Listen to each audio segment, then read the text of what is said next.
see, it's not just me. Jack, why do you insist on doing this dumb internet shit on TV?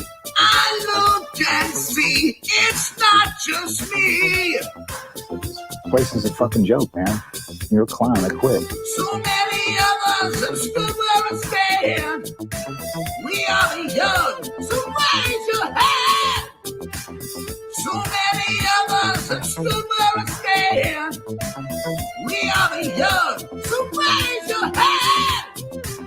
We call this problem child. We spend our lives on trial. We walk an endless mile. We are the youth gone wild. We stand and we won't fall. We're one and one for all. The writing's on the wall. We are the youth gone wild.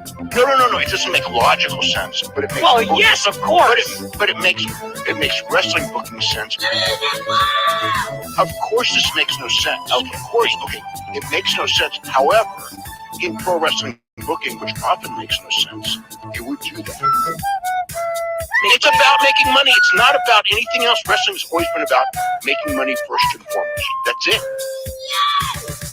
I look and see, it's not just me. Last weekend was the greatest weekend in AEW history. This is the greatest week. I look and see, it's not just me. Security, my safety, my life was in danger at a wrestling show. So many of us have stood where I stand. We are the young, so raise your hand. So many of us have stood where I stand. We are the young, so raise your hand. We call this problem child. We spend our lives on trial. We walk an endless mile. We are the youth gone wild. We stand and we won't fall. We're one and one for all. The writing's on the wall. We are the youth gone wild. We call this problem child. We spend our lives on trial. We walk an endless mile. We are the youth gone wild. We stand and we won't fall. We're one and one for all. The writing's on the wall. We are the youth gone wild. Wild. Yeah! If you're familiar with how we do things often here on these Wednesdays, it's a lot like one of my favorite movies, Time Cop. What? Fuck you. Fuck you. Yeah! Damn it, God. Yeah!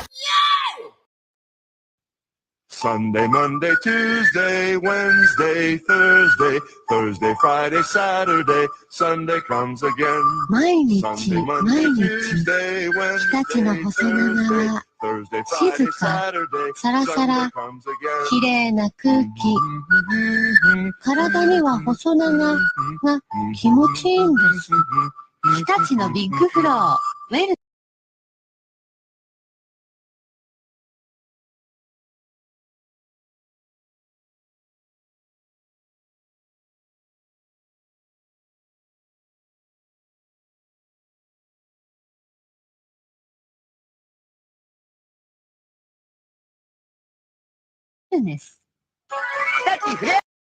So, hairline. I have Paul London imitating Aubrey Edwards. You want to watch that video? You want to watch that? It sounds funny. Like, I don't know. Those words strung together sound hilarious to me. So, let's get into this and see if it'll pop us or something. I popped us already. We're already popped. Okay, so here on X, formerly known as Twitter, still known as Twitter to many, we have Paul London imitating Aubrey Edwards, and he's here with James here. I don't know who that is. Rene Dupree, shout him out, and Ace Darling. That's a fucking throwback. Ace Darling. I think he did dark matches for like ECW and WWF back in the day, but never really made it. But shout out all you guys. Shout out Paul London. Here is Paul London imitating Aubrey Edwards. Shout out Cafe du Rene Dupree. Yeah, she was like, "You don't recognize me, do you?" Right. Or something like that. She's like, "I'm only one of the most famous referees in professional wrestling." And he was like, "Oh, I don't really watch WWF anymore. Like, I haven't watched it." She's like, "WWE, please." I wrestle for I'm a referee for AEW. It's the newest shit. If you don't know it, then you need to go check it out. Oh no! Oh no! Oh no! And oh no! and Oh no! and then he was just like, Oh yeah. She was like, oh my god! London just bodied her, bro. Well, folks, it's been a night to remember, but right now we are out of time. I'm Nick Diamond. I'm Stone Cold Steve Austin. And I'm Johnny Gomez. On behalf of all of us here at Celebrity Deathmatch, good fight, good night. What do we got? Super Dave, Pro Wrestle Clips. Tony Khan has Camille and Megan Bain sitting at home being paid since 2023 for nothing. Come on now. It's not going to be the pod calling some kettle black on that one. Truth is the truth. Vacker was more over than Monet. Yes. I'm sorry. I'm reading slow. Vacker was more over than Monet and is going to the big times. Absolutely. And I said that. I think I covered that show. In fact, I know we did. And I pointed out, I'm going to go back and listen to my own comments. But I did make a mental note. And I think I did point out that I thought she looked really good because I had never seen her before. And now that you pointed out, I don't want to say she looked better than Mercedes, but I think the expectation was a little higher for Mercedes, obviously. And perhaps Stephanie exceeded hers and perhaps Mercedes didn't. That's my take on it. Apparently, Maeda would go all over the world, and he would challenge people in circuses. That's where you fought. Dude, he was having MMA fights all over the world. He was famous. This is what Jean-Jacques told me. I think Kano was his master. Apparently, something like they didn't want him to take these fights in these circuses and stuff anymore. So he took a fight in Mexico, and he wore a mask so he wouldn't get busted. And he was the one who started the mask wearing in pro wrestling. Maeda started it. Was it what they call it? That's what Jean-Jacques told me. Libre.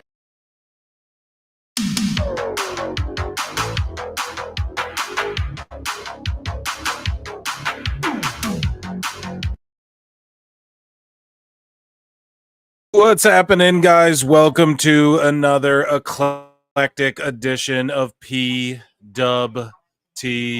live show. Yeah. Are you guys with me? You guys with me, chat? You with me? How y'all doing, man? I am your host, the infallible, the frank, the fanatical Phil Marks, and as I watch Big Bang Theory here, we're about to get into a good episode. We're about to get into AEW Grand Slam. So, before we get into that, as we do here on the show, you can see Phil Marks bookmarks, but we're not getting into Phil Marks bookmarks just yet. Nah. We are going to review a couple wrestling shows real lightning quick, toot sweet. And I got a lot of stuff to talk about. The Vince McMahon doc dropped. I know you've all already heard, all about it. You can't scroll Twitter for 1 second without hearing about it. I'll get into all that. And what else do we got to talk about? AEW actually drew a bit of a house, triggered some people in chat right off bat. Oh, come on now, Phil. What are you, an AEW shill now? No, dude, they drew a good house for this Grand Slam. I mean, what is it? We'll talk about it. We'll show the card. We'll preview it. Dynamite's about to start. I don't know what order I'm going to do this in here. But thank you for joining me on this lovely Wednesday evening as everybody files in. To hit that like, hit that subscribe. Please run those likes up. I'm sure there'll be hundreds in here by the time the show's done, and I need to see at least 100 likes put up on the board. That's the free way to support the channel. You can become a member for 99 cents. Throw me a little scratch. What will happen is, check out the Patreon. I got more stuff coming up there. But what else are we talking about here? We got JD versus Sean Ross Sapp, more of that stuff to follow up on, but I think I'm going to save it for Saturday's show because I have a very special guest returning for the Saturday show, so you don't want to miss that. the Saturday before Bad Blood. And so it'll just be a chill out. Probably I'll throw Collision on, but I have a very special, funny guest. You guys will be excited to see us back on the show, and I'll probably be doing more shows with them frequently. And yeah, that'll be on Saturday, and that will be hilarious. And we're going to dive deeper into the JD Sean Ross Sapp stuff. If you haven't yet, youtube.com/@ProWrestleClips, where you're at right now. We dropped a clip, and again, we got the SRS fan base and we got the JD fan base mad at me and Husey just cracking jokes, you know? And Husey's even being like, dude, he's like, I am jealous of these guys type thing. You know, he admits it. So people are mad. It triggers them that we're just having a laugh. And I love that so much. So, yeah, this Saturday, yeah, very special guest once more. We're going to run it back. And if you can put 2 and 2 together, we got more to cover there. But today we got lots of Meltzer. We got the Sickos. We got WWE news. We got some reviews. I'm going to review some wrestling. We have another buddy that you guys were all like, hey, you should have him back on the show. He's back on the show tonight. You guys are going to see in a little bit here when he turns up. And yeah, guys, I'm excited for this one. As you all file in, make sure you run that like up. And what else is in the title? What did I title this one? I do so many. Oh, yeah, and William Regal destroys the Sickos, who were saying things like, thank you for... Well, we'll get into it, okay? He destroys these Sickos. A bunch of wrestlers back him up, and a bunch of people in AEW front office back him up. youtube.com/@ProWrestleTimes is the long-form channel where the replay of this show will air immediately following this show, okay? It will be there. So if you ever lose the live stream and you're like, oh, Phil, why do you members them and only and stuff? You go over to the other channel, okay? And I want to start with the what should we start with? Let's go over the Grand Slam card, okay, chat?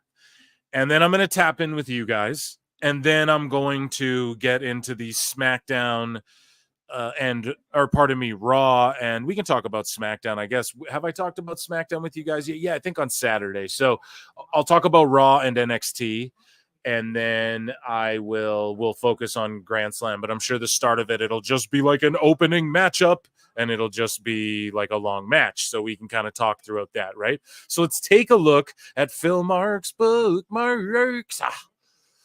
And I see in the chat is Shane McMahon actually signed with AEW. Here's the thing. Shane doesn't need money. Shane, if he's doing any wrestling stuff, it's for legacy, or it's to stick it to Steph and Triple H, if that's a thing. And I theorized, and I'll give myself an X-Files for this. The truth is out there. And again, a clip dropped today as well, myself and Husey talking about how Shane McMahon is probably just a spy. And JBL could be a spy too. I was talking about that somewhere. So I don't know. I don't think he's... if he does show up, are we really going to be shocked? But what will it equate to?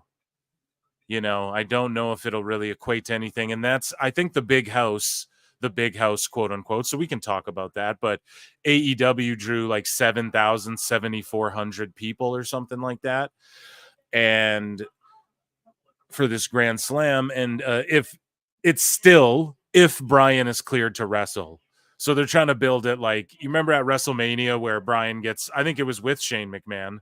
Maybe I'm wrong on that. Sorry, you guys refresh my memory. My memory part of me. I think it was Shane, though, where Danielson got hurt at the Mania. Then he had to come back for the tag match or whatever for the hot tag.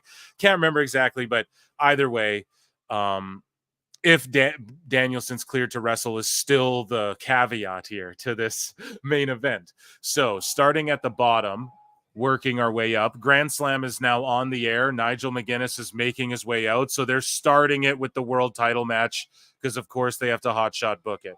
Now, I'm sure this arena holds 20,000 and there's only 7,000. but they drew a house for some reason. Did Tony pad the house? I don't know. Did they drop the tickets down to $1 when you walk up like they did for Sting's last match to get 15K? Yeah, that could have totally happened. So people are like, oh, get your fan goggles off. I saw it in the chat, and I love you. Whoever said that, I forget, but I still got love for you. But and thank you for checking me. You got to check me so we stay straight here. But no, it's not fan goggles. It's like, no, for AEW, they drew a good house for 7K. Now, whether it was a $1 ticket, I don't know. I ain't hating on that. If it's going to be Nigel's last ever match, then I don't know. I applaud Tony Khan for giving him something, but it's to open the show, and the crowd is very dark, so the building's obviously not uber filled. And I don't know, it looks pretty full though for an AEW show, at least it looks decent.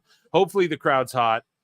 And yeah, my pick, I don't know. Obviously Danielson's going to win because McGinnis is probably going to retire, but it's crazy that Danielson's going to be taken to the limit, but they have been doing a good job of like, well, he's falling apart too, so he'll scrape by everyone, but that's just always what AEW does, is scrape by. Everyone's scraping by because everyone is equal, So that's my pick. I guess we'll work our way down. Darby's world title shot is on the line, so why didn't McGinnis just win that fucking Casino Battle Royal or whatever? I don't get it. Or Casino Gauntlet. So Moxley versus Darby. Who knows? I guess Mox will win. I don't even really care about giving picks for a Dynamite, but we have Hook versus Roderick Strong. Okay. Prince Nana will provide an update on Swerve. Okay. Jack Perry open challenge. Why is there like 15 matches on this card like it's a pay-per-view? I don't get it. The Learning Tree versus the Conglomerate, which is the worst faction ever in human history. Jeff Jarrett versus Hangman Page, Lumberjack strap match. So everyone who's not on this card is going to be paraded out for the Lumberjack match. I'm cool with this match. This one, I'm like, all right. I like Jeff Jarrett. So, come on now, Phil, you sound like Conrad Thompson. But for real, like, this is what they should have did at All Out or All In, right? They should have did Jarrett versus Adam Page. And they're also wondering, too, like, why can't they get Taylor Swift? Bro, you think Jeff Jarrett's making phone calls when he can't even get featured on the card? So Soraya's rules, which is like, all right. Saraya versus Jamie Hayter. Sweet. This should have been at Wembley, but I guess Hayter wasn't cleared. And then we have three-way Lucha Libre for what? And, like, I don't know. Are these all on the Dynamite Grand Slam, or are some of these for the Collision taping or Rampage after? I don't know. Hologram, Beast Mortis, and Dralistico. Let's be realistic here. And they are playing Final Countdown for Danielson. So that's the card, guys. Joining us now, I'm going to check in with you guys in Super Chats and chats and check out what chat's got going on. Joining us, though, on the show, moderator extraordinaire, Alt Jake is here. Hey.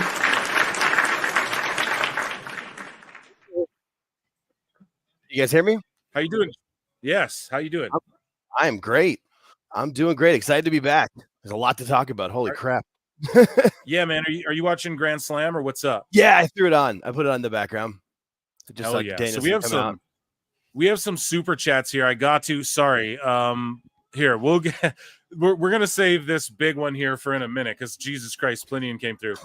Rabbit Wolverine LC Killer 17 for $2 says yeet. I need a yeet for the soundboard. We're gonna give you a yell, but yeet on the soundboard possibly during this show. I'll keep you tuned in. Rabbit Wolverine LC Killer 17. Good to see you. Thank you for the $2 super chat. I appreciate you so much. Shaggy Filth 73 is a new member. Hey.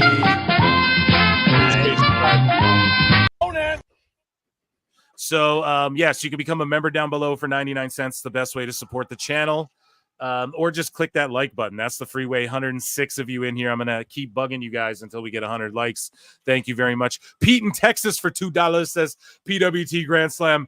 Yeah, the best guys, Tony Khan. Yeah, dude. I'm actually excited for Danielson's match here. I am a mark. This will be good. Hopefully we don't see Nigel take like head bumps to the pole like he does in Ring of Honor against Danielson for Holy shit. You what? The best guys, Tony Khan. Oh my God. Plinian Pixel Art comes through with $200 for AEW Grand Slam. That's crazy, bro. Thank you very much. I told you, George. Phil, wanted to say thanks for everything you do. I'm going to miss most live streams this month. Yay, school. But PWT, along with TT Dub. Yeah, I was on TT Dub last night, and I think Plinian dropped 2 billies as well. You're crazy, bro. Has become one of the greatest sources of joy I've got during a tough year. Thank you. Thank you. Thank you, man. This has been a great source of joy for me too. Obviously, I wouldn't keep doing this shit. Thanks for being awesome. You too, dude. You're always here. All hail PWT universe. Yeah. Hail PWT, dude. Yeah. Hell yeah, dude. Hail PWT. But listen, thank you very much. Good luck on your. Are you doing calculus still? I don't remember. I know you're doing that before, but yeah, if that's what's coming up, man, we wish you the best and good luck with your school. And thank you so much. And you'll be in our thoughts, I guess, Liddy. And we'll I don't know what to tell you other than fucking we acknowledge you. Acknowledge me. That's amazing. Okay. And yes, people are going to be mad at the hokey sounds, but you earned everyone. Holy shit. Holy shit. Holy shit. I said shit so many times we're demonetized, bro. So thank you for the two notes. Some love to Plinian, please. Damn. Appreciate that so much. StreamYard is acting out for me again, so I apologize, folks. Oh, I thought maybe it was I'm me. booted. So here we go. Jake, we're back. No, it's me, dude. It's definitely StreamYard. It's so glitchy. Everyone's like, "You Streamlabs." I'm like, "Well, I didn't know there was a different stream one." You know, I thought there's. Anyways, the 1KQ, a member for 2 months. Thank you so much. StreamYard's glitching. We got Chrissy's, who's a new member. Seether. Oh my God, I'm glitching in and out, guys. I'm so sorry. Chris E became a YouTube member. Thank you. Julius Seether's been a member for 3 months, and it won't come up on the screen. Now it will. Thank you so much. The roughest episode ever. Dummies, yeah. Dummy cast. So, yeah, dude, dummy cast. Yeah, complete botch cast here. So 1KQ, Chrissy, Julius Seether, you all get a round of applause. Thank you. And then Jonesy, oh my God, Jonesy84 comes through in gifts. 5 guys, brubs. You're lighting me up today. Gifted 5. I was just going to say, it's nonstop. That's membership. awesome. Dude, it ain't even my birthday yet. That's in a month. Jesus, you guys are crazy. I'm going to give you a Conan. Gifted 5 memberships. Thank you, Jonesy. Always here in the chat. And also, I hope my biggest haters got those or my biggest supporters. You guys already know. Guys, my word. Drum roll. And nope, I guess, for Jonesy. I don't know. I don't know what to give you because I ran through the whole flipping board already. I appreciate you all so much. And Jonesy, that's amazing. Rabbit Wolverine comes through for $2. Vince Doc to me is like I already know. Okay, here. Thank you. That's what I was going to get into next. Thank God you super chatted that in so I could get to it next. Finally, you guys are bombarding me today, and I love it, and thank you. This is keeping me doing the show, more and more shows, which is what I wanted to talk to you guys about. So everybody, immediately, as soon, I swear to God, an hour after the doc was posted anywhere globally, everybody jumped on X and was like, here's the Vince doc. You know what I mean? Here's my thoughts on it. I already finished it, you know? Yeah, dude, I woke up to it. I'm on the West Coast. I was up and it was already, I'm like, all right. Dude, so everyone's got it clipped. Everybody's given their takes. To steal a line from my buddy Husey, it's like, man, you need a sweater for these takes because everyone's just like, oh, the Stone Cold CTE thing and the whatever thing. Well, you guys know I like to psychoanalyze it. I broke down the very first episode. I watched it today. I paused. I gave my live reactions to it. I compile it into like a 20-minute video that I'm dropping tomorrow. Maybe it'll drop tonight. Maybe members and patrons will get it early, but I'm dropping it. I'm not just going to give these cold dummy takes on this. I know a lot of people are like, oh, I already seen a lot of these. Not calling your take dumb, but I'm psychoanalyzing. Like, this is the first time we ever got Vince to sit down and really talk to us and tell us like anything, man. And I really break it all down as best as I can. And the things I'm like, okay, we know this, you guys know this, so moving along. And I give my reaction beat by beat to the very first episode. I'm going to do it for each episode. One of my videos, reviews, if you'll call it that, will drop each day on the Clips channel, though, for you guys, because I wanted to give it its due, man. Like, this is something that people are going to forget about it in 2 weeks. Every clip, you couldn't even scroll through your feed. It was just Vince talk. And I was like, dude, you guys want to give your takes, that's all cool, but I'm going to actually digest it, dissect it. So I did that today. That's what I spent my afternoon doing. And Nice. I'm going to drop that tomorrow. And I hope you guys enjoy it, because you guys know I psychoanalyze the shit. I break it down. I give my perspective, and I hope you enjoy it, because I go a little more in depth. I saw Eric Bischoff went an hour and a half today on the first episode. Well, that's longer than the episode itself, sir. So mine's like 20 minutes, cut down. So anyways, though, thank you, LC Killer. And Jake, I want to check in with chat, but first, did you check out the Vince doc at all? Did you binge it out? Like I haven't got to yet because of work, but that's my plan after this. Because I mean, I'm on the West Coast, so it's only 5 o'clock for me. But yeah, I tried to avoid any actual clips, but I saw a few different people's takes on it for sure. From what I've seen, apparently most people, if you're a mark like us who knows, you're not going to get much new information. But I'm with you. I kind of want to see like people's facial reactions and body language. I interview people for a living, so I'm pretty good at reading people, I feel like. So I really want to see that. And I know he doesn't talk about it much from what I've heard, but anything about his past, like that time in North Carolina, that's the stuff that none of us really know. That stuff is just, that interests the crap out of me. I want as much of that as I can get. Yeah, so that's what I focus on too. I'm like, nice. Like, think about Vince's mind. Like, Vince is coming from a place where he didn't get this validation, and I know we know that, but I point out certain things. I don't know. I think I give a good breakdown, and I don't linger on the things we already know. And if you're like new to it, or you're like, man, I don't even want to watch it, what's the Cliff Notes? Perfect videos for you. Yep. And then I'm going to drop it all as like a one long thing over on the other channel, youtube.com/@prowrestletimes. Anyways, though, that's my take on the Vince doc. I know I put it in the title because, let's face it, don't hate the player, hate the game. I got to get in the algorithm here, but that is my hot take, though. Like, man, you sick sons of bitches in the IWC. We get it. You saw the doc. Can we digest this shit? Everybody had it clipped and posted, and you know what I mean? It was like, Jesus Christ, man. It ain't even been 1 day yet. 6 whole episodes. Could you imagine back in the day growing up, man? 6 episodes of DBZ just ran through. You know what I mean? Yeah, I mean, does nobody believe in spoilers at all? Like, I mean, you at least can maybe post like, this is gonna be my take, and put it in the comments. You couldn't avoid it. Man. I mean, it is what it is, though. It is what it is. Yeah, I'm not actually mad. I wasn't surprised. Yeah, like I woke up, it was like 7:30. I look at my phone, and it was the second thing I saw. Yep, of course. Not surprised. Everyone thanking Jonesy, Flute Gang, we in the building. Thank you. Brad got one. Good for you, Brad, man. Appreciate you. Shit, already half to 100 likes. Yeah, let's run him up to 100. Brad Becker. I'm just checking in. Vince talk was interesting. Yeah. No, I'm not actually mad though at the IWC. It's everything. Every movie. Like when Deadpool came out, you literally could not go on Instagram. You see every character that that makes an appearance. You're like, oh my God.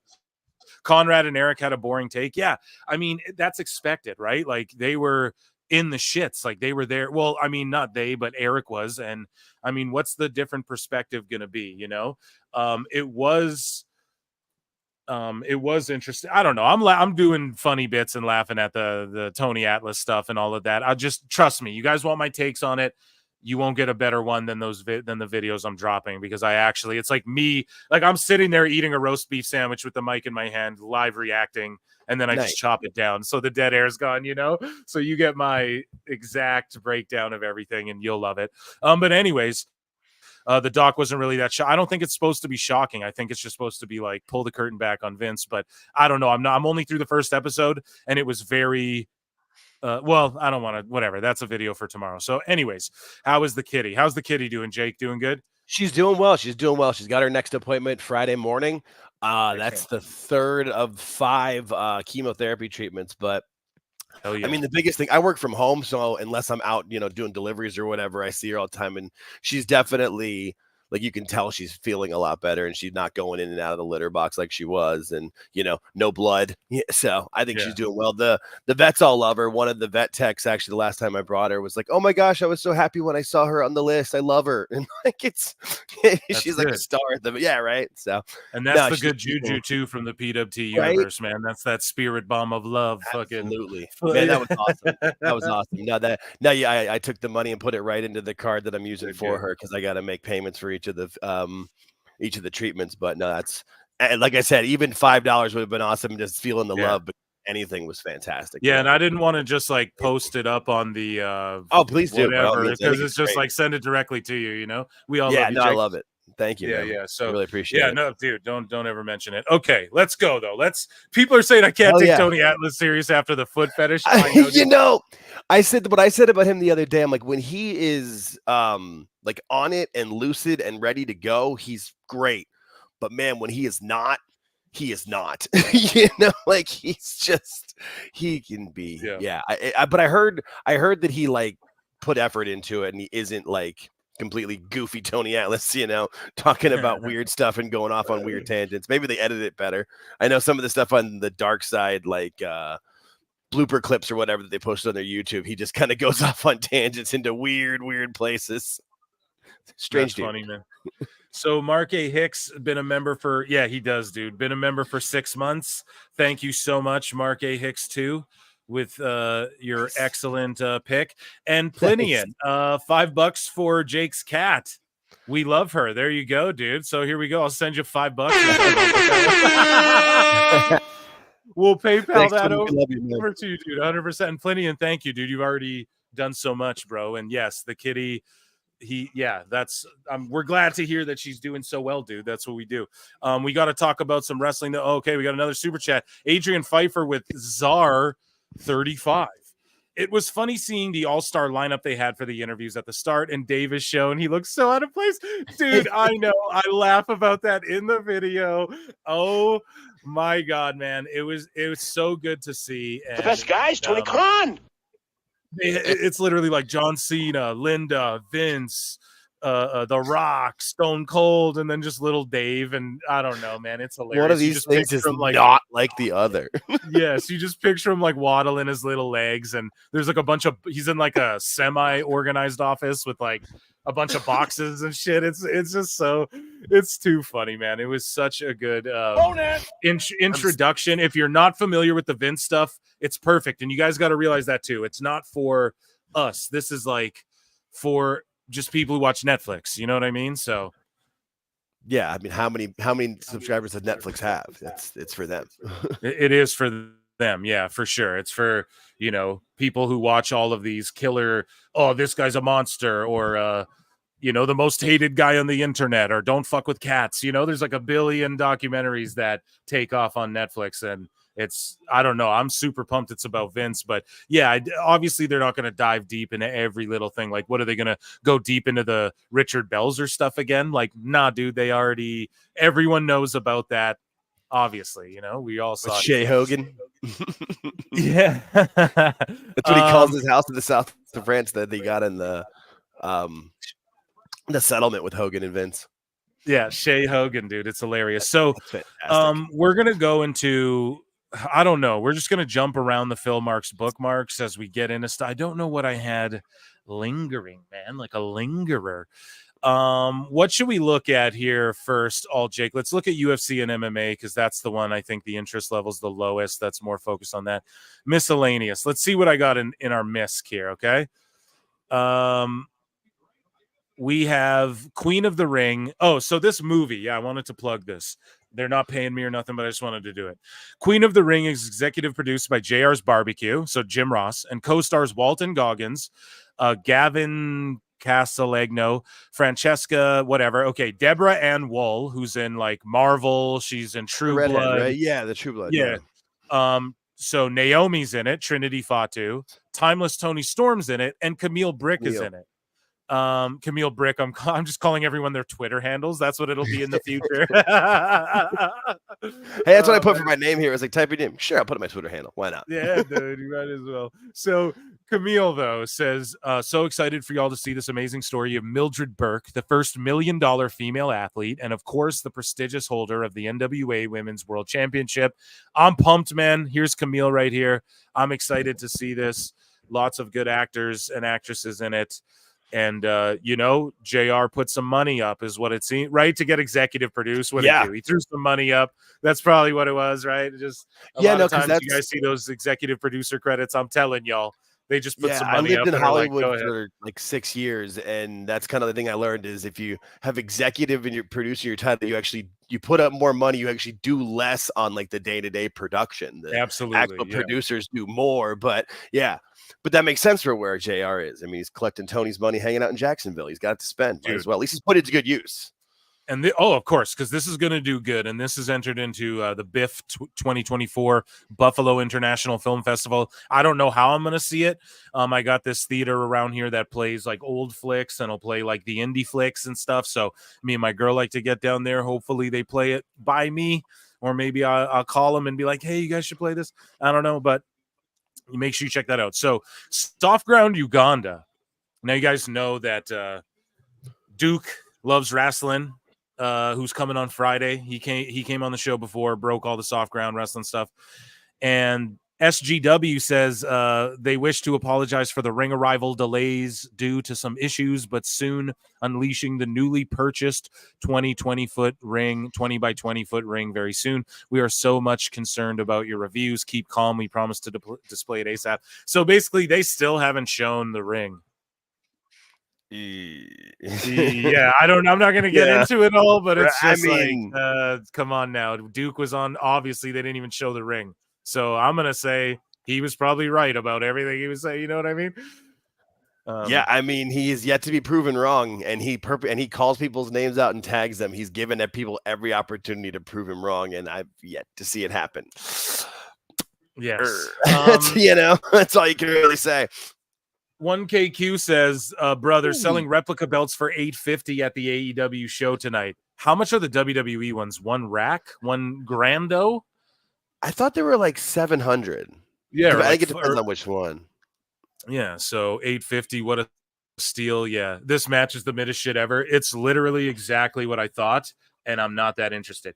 You guys can tell when Phil Marks is uber interested, because then I start like losing my train of thought super easy, and I'm staring at the TV, and I gotta I'm doing a show. This has been exactly kind of.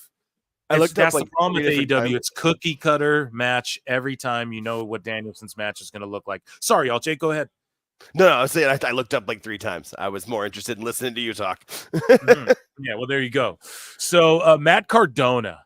Now, I believe he's making a push at returning to the WWE. Chelsea Green's even made it public, like he's destined to come back. Cardona, I think, thinks he's a main eventer. I could see it personally. Cody and him are good friends, and he did pitch to Tony Khan back in the day, like, I want to come in, but I don't want to be Cody's friend. And that's the idea Tony Khan had for him, was like, I want you to just come in and be Cody's friend. So I don't know, man. I could see them doing some sort of rivalry. Also, think about this, guys. You have Cena's last run coming up. Cena and Cardona, like Cena could do the ultimate right thing and put Cardona over like super hard during his last run. I'm not saying do that. Some people might go, blah, Phil, that's trash. But hey, I don't know. Either way, though, he won't pull us for this because he wants this to get. It's got 2.5 million views. He's been hyping it up for days. Danielson tapped out McGinnis, folks, in a lackluster short match. So I don't know, man. They loaded this thing full too. Like you couldn't have given them more time. Crazy. Anyways, though, Matt Cardona deserves his shine. I want to give it to him. This is his comeback video. And he goes, this was supposed to be my comeback from injury video, but it's so much more. This is my life video. The office counted me out. The fans counted me out.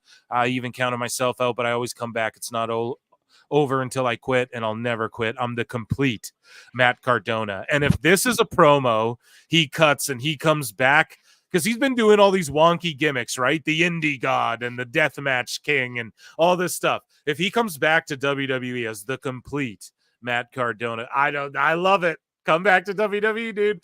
I run with that gimmick It's a right great there. video. Bro, let's play this right here. Amazing.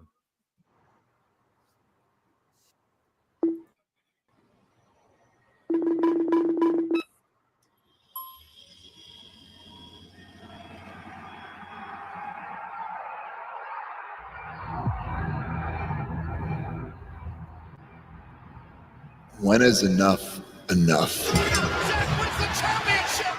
When is the boyhood dream over? In this business, the only thing harder than getting over is staying over. Do I have what it takes to start over? They said I was just another guy. Then I became the internet champion.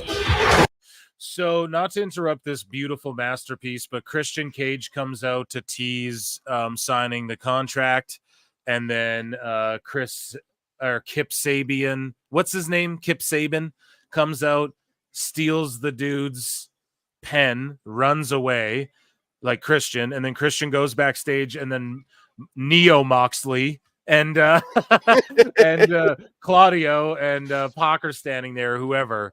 And then Christian goes face to face with them, and then he just runs away. The and Whitepool Combat Club. Yeah, dude, this is just hokey trash, old garbage, 24/7 title type WWE stuff. They tried to ignore me, but the fans wouldn't let them. They thought I was dead. Look out! Only to come back stronger than ever. They said I wasn't tough enough. So I took the death match crown. I think he's had this planned his whole journey since he left WWE. I think he's like, I'm going to go on a crazy run and then come back with this. I feel like he's always been 10 steps ahead. Yeah, no, 100%. Stay over. They said I wasn't a top guy. Then I became a god.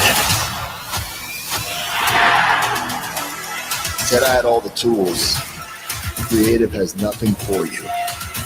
Creative? I am the creator. I am complete. The complete Matt Cardona.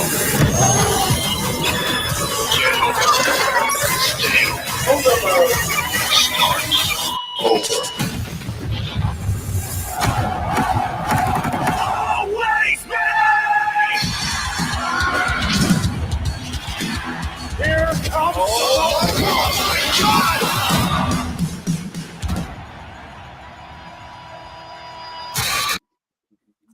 I don't think this means anything other than when's the Royal Rumble? January. January? Yeah, right? That's usually what it is. The last week September, of January. October, November, December. Do you think it's that long, or do you think I'm just sitting here thinking he's got to just show up in WWE soon, right? Even shows him and his wife together. I can't see that not being an act when he shows up. I mean, I don't see why he wouldn't save it for the Rumble, just because it would pretty much be perfect, unless they come up with something better. Which, I mean, in this creative nowadays, if they give you something really good, they're gonna follow through with it. My only hope is that if he does make his comeback, he does what he did in that first video where it starts with the O Radio song, but like right after one of the like O Radio, and then it cuts off and goes into his new stuff. Just you have that moment where the crowd can pop to remember, and then just say like Ryder is dead or whatever. But I don't see how it wouldn't be the Rumble. But if they come up with something better, hell yeah.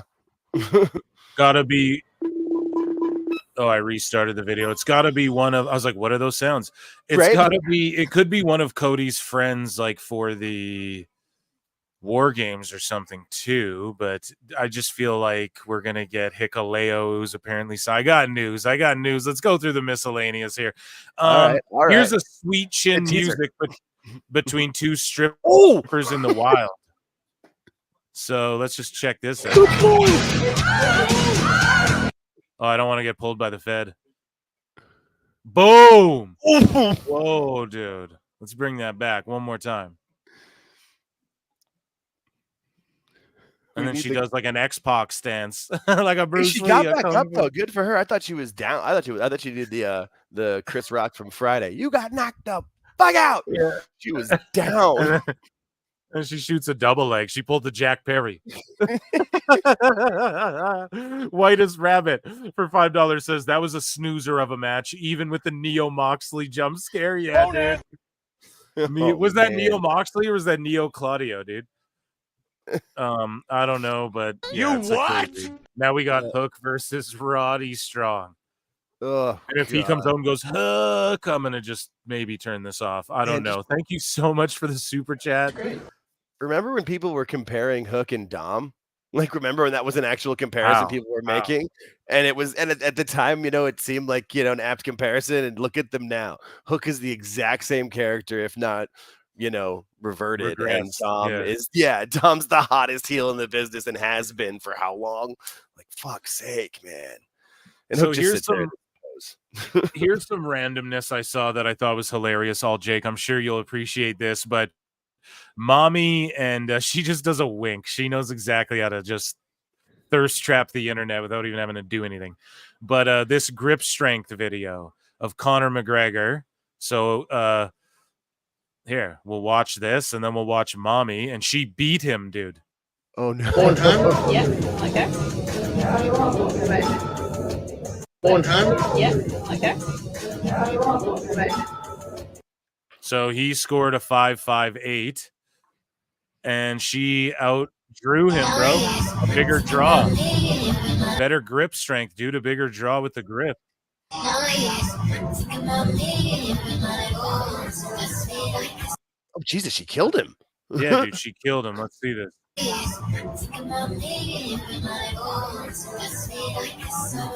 125. Is that for real? It said 125.8. Jesus.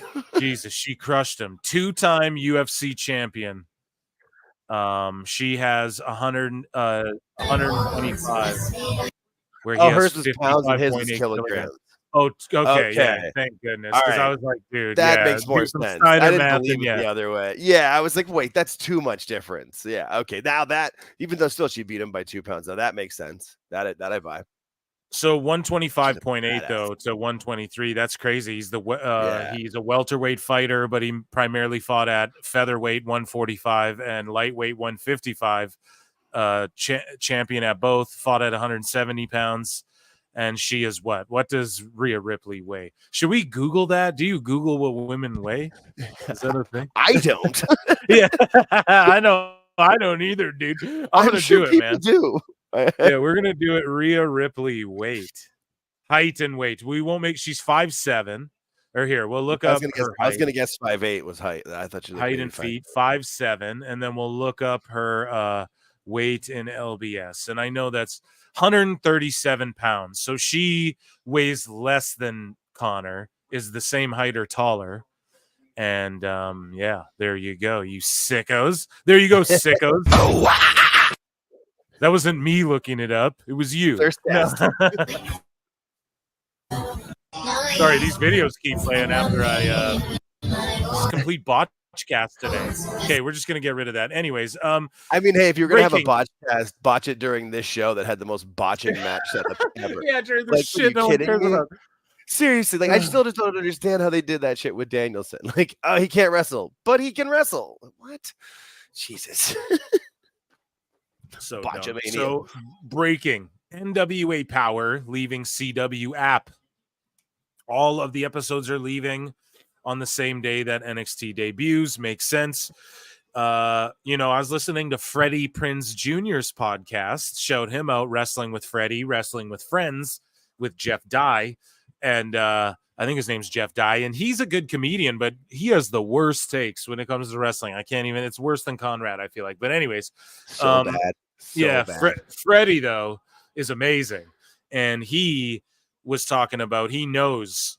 So I don't know if he's spilling the beans here, but here's some hot news from your boy Phil Marks. Freddie Prinze was like, dude, I know that there's studios and networks and stuff interested in these other wrestling companies, and he named like GCW, MLW, like NWA, everything, so there you go. Hopefully we start to see other networks and whatnot pick up more and more wrestling. Like if MLW's on TV and not just YouTube, good for them. I'm all for that, dude. I'm a big enough mark to applaud all of that. Like, is there going to be an MLW people going to war like the MLW Sickos versus the TNA, TNA-ophiles? Like, is that going to start happening? Who knows? But is it good for wrestling? Maybe, I try to record or watch any of it when it's on because MLW has been on Vice like 2 or 3 different times. I've recorded everyone. One of them was Jacob Fatu versus Hammerstone. Was the whole hour episode was that one match. It was amazing. I watched it like 3 times. It's awesome, dude.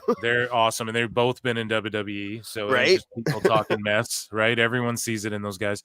But yeah, I don't know who's watching NWA anymore. I mean, shout out Aaron Rex, Aaron Idol, Damian Sandow, Ms. Dow, whatever you want to call him. And then EC3 is cool too. I know people hate on him because of Control Your Narrative. But I don't know. I've always liked his wrestling stuff he does, and he was the OVW champ. And I don't know. Shout them out. But I haven't watched Power in forever, dude. Since the Aldous, Eli Drake, James Storm era, Yeah, when they were in the studio wrestling on YouTube, I was watching it then because that was fun. That was an old throwback. I like that. Some people hated on it, but I thought it was a good time, especially for what it was. There wasn't anything else like that. And then the pandemic hit and everybody was in a studio. So, Jake, did you indulge in some WWE Raw this week? Absolutely. Okay, so, I mean, guys, we're not going to give this long breakdown here, but we had the Intercontinental Championship match in the main event. We had Zayn versus Kaiser, McIntyre promo. That was announced in advance. Morgan and Dom come out. They cut a great promo, of course, lots of heat on it. And what else are you going to do with these guys? They announced that Dom is going to be, Jake, get this, in a shark cage. You what? And put him behind bars. Yeah, dude. All these memes are coming to life, and it is funny because it ties into that him being in jail thing from earlier, and it's just funny that they're literally fighting over the custody of Dom basically again, like Ray and Eddie did all these years later. So I pop for that so hard, and it's 2 women fighting over a dude in a shark cage. It's the next level. It's the next evolution. It is, man. It is. So did you catch his little joke in the back, his little homage to R-Truth with his moment with Adam Pearce? So Pearce says that Dominic's gotten involved in every match, and Dom said it wasn't me, it was Tom, for Tom and Nick Mysterio. Right. Yeah, I popped so hard for that. I had to pause my TV. I was roaring. It was such a little throwaway line, but that's such a good little joke. Yeah, that did pop me. Man, the little things make such a difference in everything. Absolutely, dude. I couldn't agree more. One of those little things was that I forgot to mention. It's not Mommy anymore. It's Liv. I got to start because I'm always like Mommy and Dom and Mommy. I got to remember it's not Liv. It's like when you break up with a girl and then you call your next girl that fucking other girl's name, right? So it's Livy. We'll call her Livy, I guess. And Dom pulled up in a Lolo. I can't show it, but they were in a lowrider, dude. Just like Eddie and China. Amazing. Living the gimmick. I mean, they had to because they were in California, so it just made perfect sense. You had to have the lowrider. Exactly. We had Sammy and Ludwig, a good match. Ludwig's just showing that he's going to be a big time player down the line.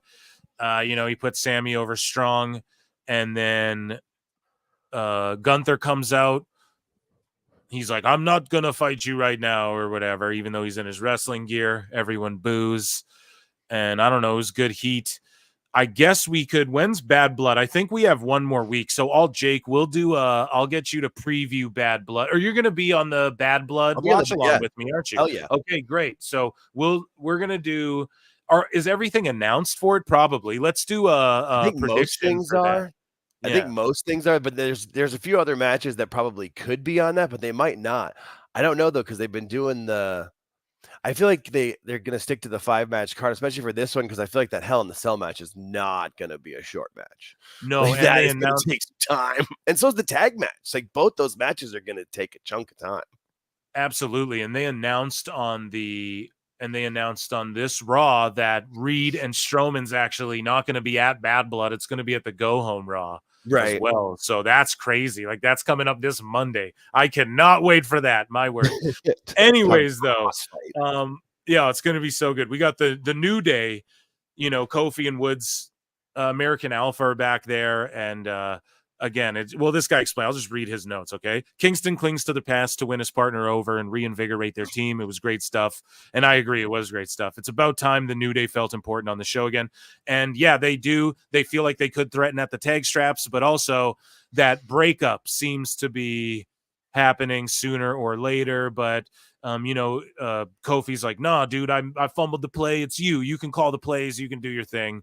And I'll just listen to you, basically. We get Carlito and Dragon Lee. Lee pins Carlito. He needs a win. Dragon Lee, I feel like, could be much more than he is right now in WWE. I got to be critical of his booking. I think they need a fucking cruiserweight or junior heavyweight title. I know people hate that, but why not? Why not? Ray and Dragon Lee feuding back and forth with Santos Escobar or whoever, and they just have incredible lucha cruiserweight flip matches. I think they could do that and bring back that, because when they did the cruiserweight classic and all of those things, everybody was all over it. And what did they do? Like, everybody loved it. And what did they do? They fumbled the 205 Live show. That was all bad Vince McMahon booking, Yeah, so, and it's what Vince does too, kind of like when he did.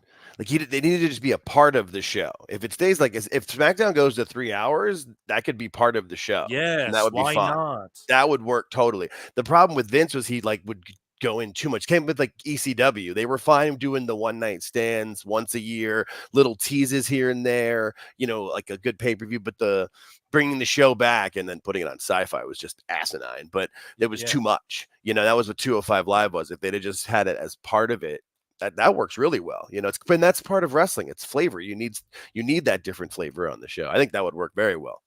Yeah, and like, don't even move away, because I know they're looking at it like, well, that's what the Speed Championship is, and I get it. Millions of people are watching that; it's getting millions of views.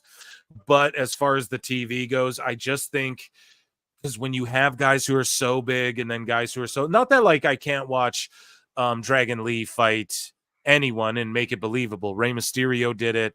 It can be believable, but to some degree, if you're willing to suspend your disbelief, I guess it can become believable. But all I'm saying is bring back, call it the light heavyweight title again. Don't call it the cruiserweight title. Say, here's the WWE light heavyweight title, and then talk about Dean Malenko and Taka Michinoku and all the guys who held that thing.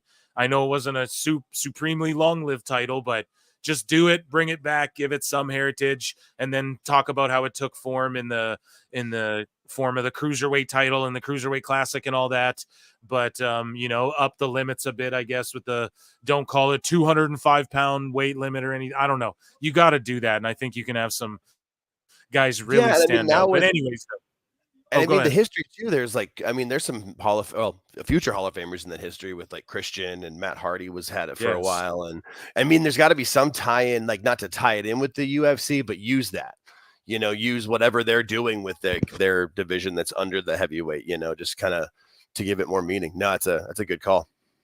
I think that would work. Basically, it was just a solid match. So Lee pinned Carlito. I don't know. Didn't blow me away or anything. Nothing too memorable. So Miz gets confronted by Karrion Kross backstage, and Karrion Kross, I don't know, he wasn't with his faction. Maybe they're getting him away from his faction. I think they should, honestly. I think they should just get him and Scarlett away from that faction and just let AOP do their own thing with Ellering. That's just my opinion, but yeah, no, that's a good call. I think is he kind of like doing the old, like, what was this guy, like Sean O'Hare, what he was trying to do with like the devil's advocate and getting in people's head? If he does something like that, but they do it right, that's what I kind of felt like this was, and maybe starting to turn Miz back heel, because Miz can only be a babyface for so long. Let's be real. He's Miz. He's great. We can respect him for what he's done, but he's a natural heel. He's just got such a slappable face. Yeah, and I'm not saying they should team Miz and Cross up, although that does kind of intrigue me a little bit, but maybe get a feud out of Miz and Cross. against each other where he's trying to turn him evil.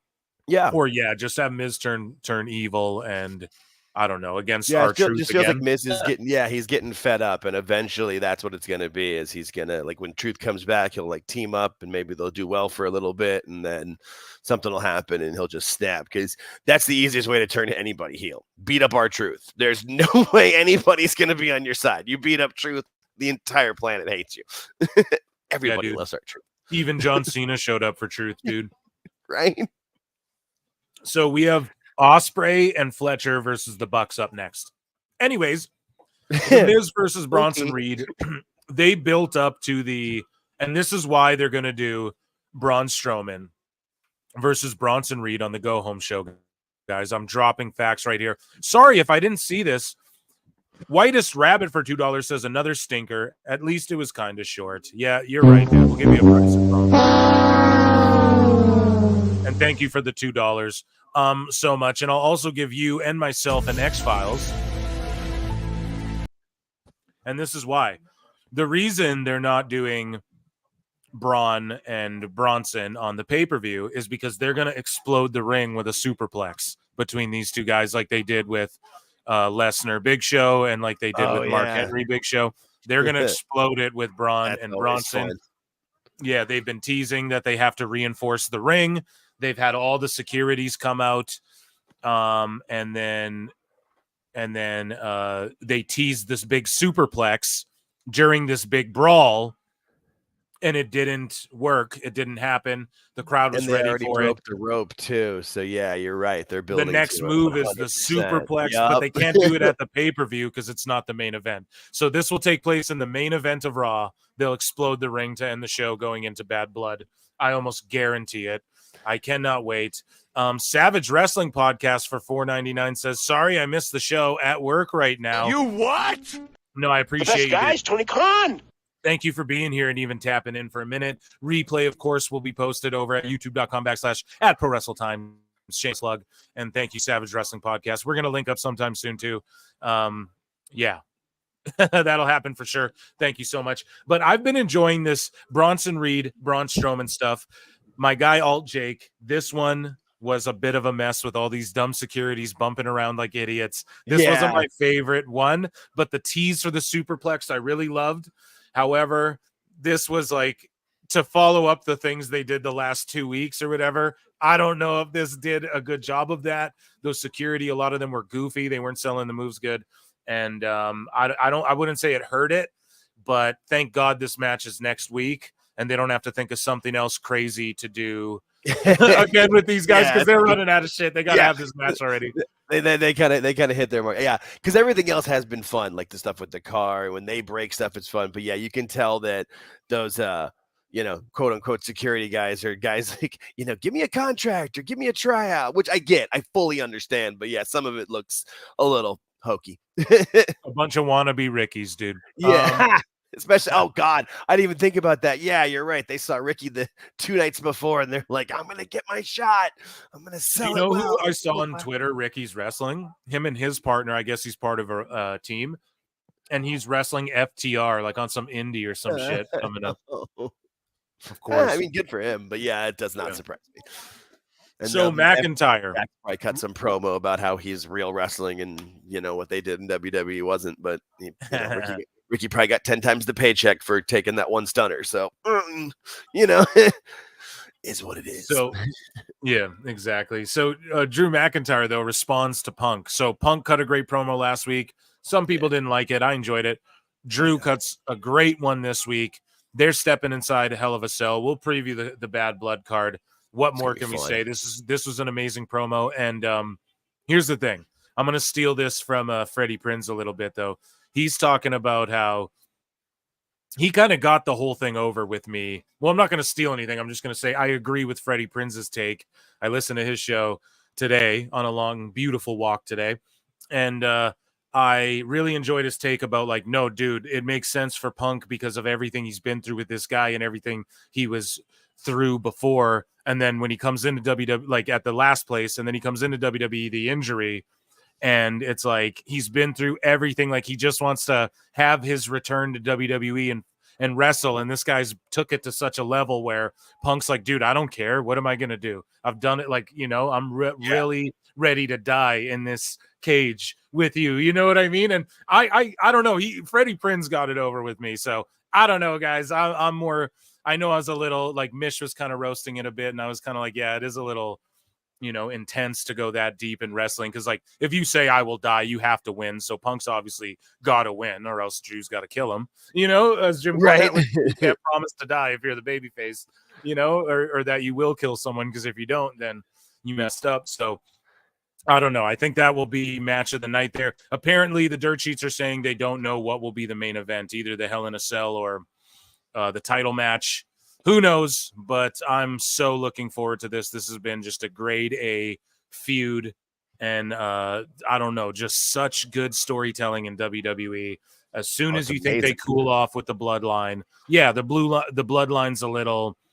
I mean, it did take a little dip, but then you had all of these other things brewing with the Judgment Day, Punk, McIntyre, and now Bloodline's picking up again with Roman and everything. So they're just killing it, man. And Raw's been phenomenal heading into this Netflix era, Oh yeah, they're firing on all cylinders. And even those times when things were quote unquote down, if you look back on it, like they were planting seeds and setting things up and trying different things out or trying different people out and building them up. And, there's always a plan. Like nothing feels thrown together anymore where you're just like, where you can tell Vince wrote this 10 minutes before the start and people are out there winging it. So, I have faith in it. And I mean, really, this program has been going on with Drew and Punk since Survivor Series last year. Really, if you look at how they let the fan footage go viral of Drew getting all pissy. So, I mean, that's amazing. They've let it go. And they've had 2 matches in the Royal Rumble. Yeah, man. And speaking of thrown together, we have the Young Bucks out here, and they're about to take on Fletcher and Osprey. And Fletcher is a cosplay Osprey. So and like that is Fletcher's new name. Aside from the that's a good one. I like that. Kyle cosplay, yeah. Will cosplay. That's good. But aside from like the drone up above shots where they're shooting it from the angle where you can't see the actual seats, like you wouldn't be able to tell this was Arthur Ashe anymore. Like that's just sad. You know what I mean? Like before, at least with at least they could sell out a portion of it, but like this just looks like any other half-empty arena. How many does this hold? Like 20K, and then they sold like what, 7K? Yeah, I don't even know what it was. I know like as of like last week it was 5, but I know they get a pretty good walk up there because it is New York and a lot of people kind of do that there. But I mean, at best they probably would have sold 7 to 8. I can check on what WrestleTix. That's amazing if they did do that. Like, why? Why did they sell so much? Do you think Tony Khan lowered the tickets to like $1? We got to scour Twitter. Or did he just buy them up himself and start papering places again? Like, but why would he do that? Plenty and Pixelar for $5 says Punk tweeted out Seymour from Futurama being sad and said it'll be Larry after Hell in a Cell. Plenty and meant Drew post. Drew tweeted out Seymour from Futurama being sad and said it'll be Larry after Hell. Oh, You what? Dude. He's gonna dude, I can't even say that on YouTube. He's gonna delete Punk's dog, bro. Yeah, there's no way he's winning. There's no way Drew wins at this Hell in a Cell, bro. After all this, no way in hell. Oh my God, Plenty, and that is crazy. Someone tag me in that. I'm sure you have, and I'll pull it up. 8,200 tickets distributed, just about 8,082, man. Awesome for them. Why? How did that happen? I don't know. It says 730 since their last update. So I mean, I don't know what they did, but last I saw it was like 5. So good for them, but still, yeah. I mean, like it's not great when they used to do 20,000 at it before. For $2, Plenty and meant that Drew posted. Thank you, George Capture, for that. I appreciate you checking in the change. And I'll give you, this is great. And thanks for clearing that up. But yes, the Drew post, I will find that. Here, if I look at my notifications, George Captor already tagged me in. What a stud. Man, so I'm going to add that to my I am going to add that to my, I guess we'll just go WWE news folder. There we go. Okay, guys. So moving along, Damage Control versus Unholy Union. I'm glad we're seeing more and more of Unholy Union. This Damage Control pairing of Io Sky and Kairi Sane is way doper than Asuka and Kairi Sane, in my opinion. It's a way better pairing. Yeah, So, no, they're so believable. So I don't know, solid match, but Belair and Cargill were the same confident champions they've always been, but the fans' reaction to Sane and Sky were overwhelmingly positive, which begs the question, would the crown turn on the champions and root for their prospective challengers? Yes, they will. More importantly, which team works babyface? I think some sort of turn is coming because both teams are like baby faces. I don't get it. WWE typically doesn't do that either way. Tomato, tomato. So the crowd just kind of makes that call, wasn't it? Where was it where Io was getting chatted over? Was it over Bianca? Yeah, dude, it was her and Kyrie are super over right now, bro. Yeah, like Io over Bianca. Yeah, yeah. dude, There was somewhere when she was getting cheered like really heavy, even if she was supposed to be the heel, because so just like it can happen. Guys, let's run those likes up to 100, please. We're at 74. There's 176 of you watching, so there should be 100 likes. Then I'll stop asking. Thank you all so much for tuning in tonight, and appreciate you all so much. We're going to talk about NXT quickly as well, because Punk was on it, so we have to talk about it. Then we'll get into more Phil Marks bookmarks.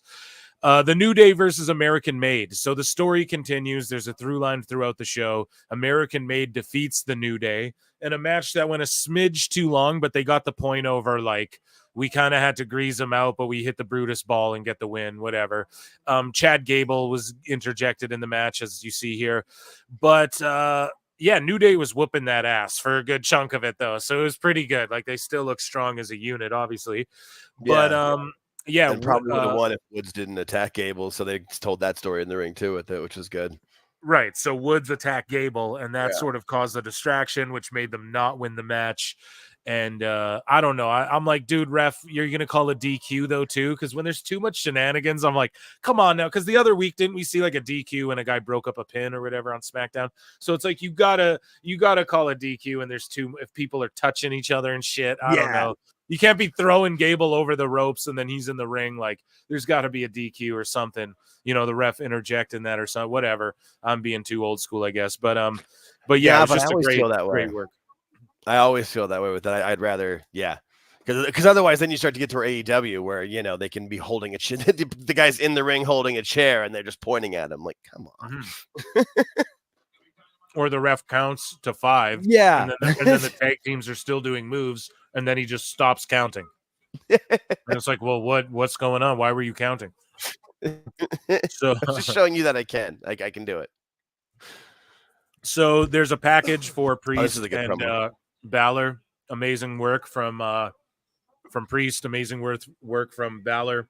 I can't wait for that match too. So much bad blood going into Bad Blood. They've done such a good job of marketing. Like, there's going to be a lot of hot feuds, you know? Then we get into the pay-per-view is going to be where it is. Yeah, no, exactly. So then we get into the IC title match. Jey Uso versus Braun Breaker. Yeet in the chat, man. We've been Team Jey. I need to get one of those Jey shirts. I love that he's wearing like PWT colors. Yeah, which are just like 80s colors, you know? Yeah, 80s Miami colors. I love it so much. This match genuinely had me on the edge of my seat. I was tweeting it out, freaking out. I didn't know who's going to win. I thought Braun was clearly going to win. Same here. I didn't think Jey had a chance. Dude, that entrance from Jey, though, you just see everyone's going crazy. He's so over. Rikishi's talking all that mess on socials, you know what I mean? And on podcasts and shit. And, and then he was tweeting praises after this because this match, I can't go over spot for spot. It was phenomenal. There was spears through barricades. I thought Breaker had it. They did false finishes in the way you're supposed to do false finishes. Like, I thought Breaker had it won at moments. I thought Jey had it won at moments. Jey ultimately wins. I'm jumping up and down. People are getting emotional. You have the whole crowd's going nuts. He's getting emotional. They cut off air really quickly, too. Like, they were pressed for time, man. They were going home quick. But you couldn't tell in the match, though. You could just tell afterwards because Jey just sprinted out to the crowd, and then they just went off the air. So it was like, and all that stuff made it online anyway. Like, I was able to see it right afterwards pretty much. So, which is awesome. That video of him in the crowd with Jackie Redmond. I mean, if that doesn't hit you in the field, you don't have a soul, man. That was like, that showed like the years of work that the man's put in his career and who he is. Like that, like if you can't respect and appreciate that, I got nothing for you. Like that was so cool to see. Just so cool to see. And so Jonesy 84 for $10. Oh my goodness, let's give her an air horn here. Yeet, yeet. I'm getting yeet on the soundboard for next show, guys. Hubby laughed at me because I screamed in frustration at that 2.9 pin. Dog, I thought he lost. I was like, whoa, like I thought it was it. That kick out too. Man, that was such a good kick out. So good. Like I thought it was over. Boom, kick out. I was so sure they weren't giving him that belt. Me too. And then I thought they were going to count them out when they went through the barricade. I thought that was going to be the way out. Like he was going to kick out of that. And then they were just going to count them both out there, a double count out. And that was going to be the end of it. And like, oh man, he came so close. Yeah. So, yeah. I thought for sure he didn't. That was when I was like, up, it's over. And then when they went back in, it was like, well, wait a minute now. Yes. And it wasn't too much either. Like they, yeah, he it brought was him in and it was like right spear, amount. splash, but yeah, no, it was perfect. It was a Raw main event that like I'll probably legit never forget. Like that to me will always stand out as one of the top IC title belts. But anyways, and I almost cried like the mark that I am. Hit the yeet, hit the like button. Yes, yeet that yeeter on YouTube for Jonesy 84, please. Hit that yeet. Yeetsy 84. Yeah, no, that was awesome. That was and Andre Adams for $2 because this guy's wearing pearls in his hair. Get the fuck out of here. Yeah. Dude, I know. I didn't know if it was popcorn kernel or if Tony Khan had a fit in the back or what was going on before this. Tony Khan spilled something in the back before, Young Buck. I don't know what happened, but all I know is, yeah, he's got legit like pearls laced in his hair or something. Bro. It's crazy. In this match again, it's just I don't understand it. I don't understand. I legitimately thought it was over earlier.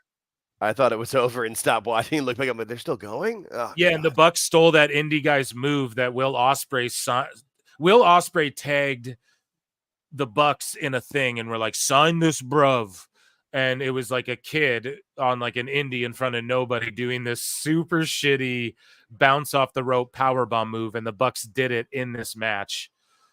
Like stole this indie kid's move instead of signing him. So again, screw those guys. But anyways, though, yeah. So this Raw was just phenomenal. I don't know. I give it 10 Dave Meltzer stars. Oh yeah, and then this vignette was shown, and we're actually going to talk about it because we discovered. I figured it out who the fuck it was right away. Well, I called it right away. My first prediction was right, at least in my opinion. So maybe I'm wrong. But Jay, quickly though, what do you think about it? Got some people mad. Some people were like, man, it was so dumb giving the belt to Jay. Other people are like, nah, Braun's young. He's a rookie. He can lose the belt. Fine. What do you think, man? Like, give your opinion on like Jay. Should he have won that belt? Was that the right move? I think it was mostly because I mean, first off, for the crowd reaction and where he's been building to it with his career. And they kept saying like this was like the 7th time he was going for it. Like it does come to a point where you just label it as the guy who can't win the big one. And with Braun, I think they're doing more of like he's this will help because he's been going overconfident maybe, or this can kind of turn him to maybe a little bit more sympathetic and turn him babyface because they've been trying to make him heel, but the dogs are barking, man. They are. But, it's funny. I didn't think going in they were going to give it to Jay, and I thought it was going to be what had him go back to the bloodline, which would have been fine and worked out. But now I'm wondering if maybe he doesn't, go back to the bloodline with it. Maybe they figure something else out with them, and Well, think about it. Roman's desperate. He's going to need his family, whereas before, think about it, he acted like he didn't need his family. Yeah. Roman had a belt. Now Jay's got a belt. It's Jay has everything to lose. Before Roman had everything to lose, Jay had nothing to lose. Because his family always had him.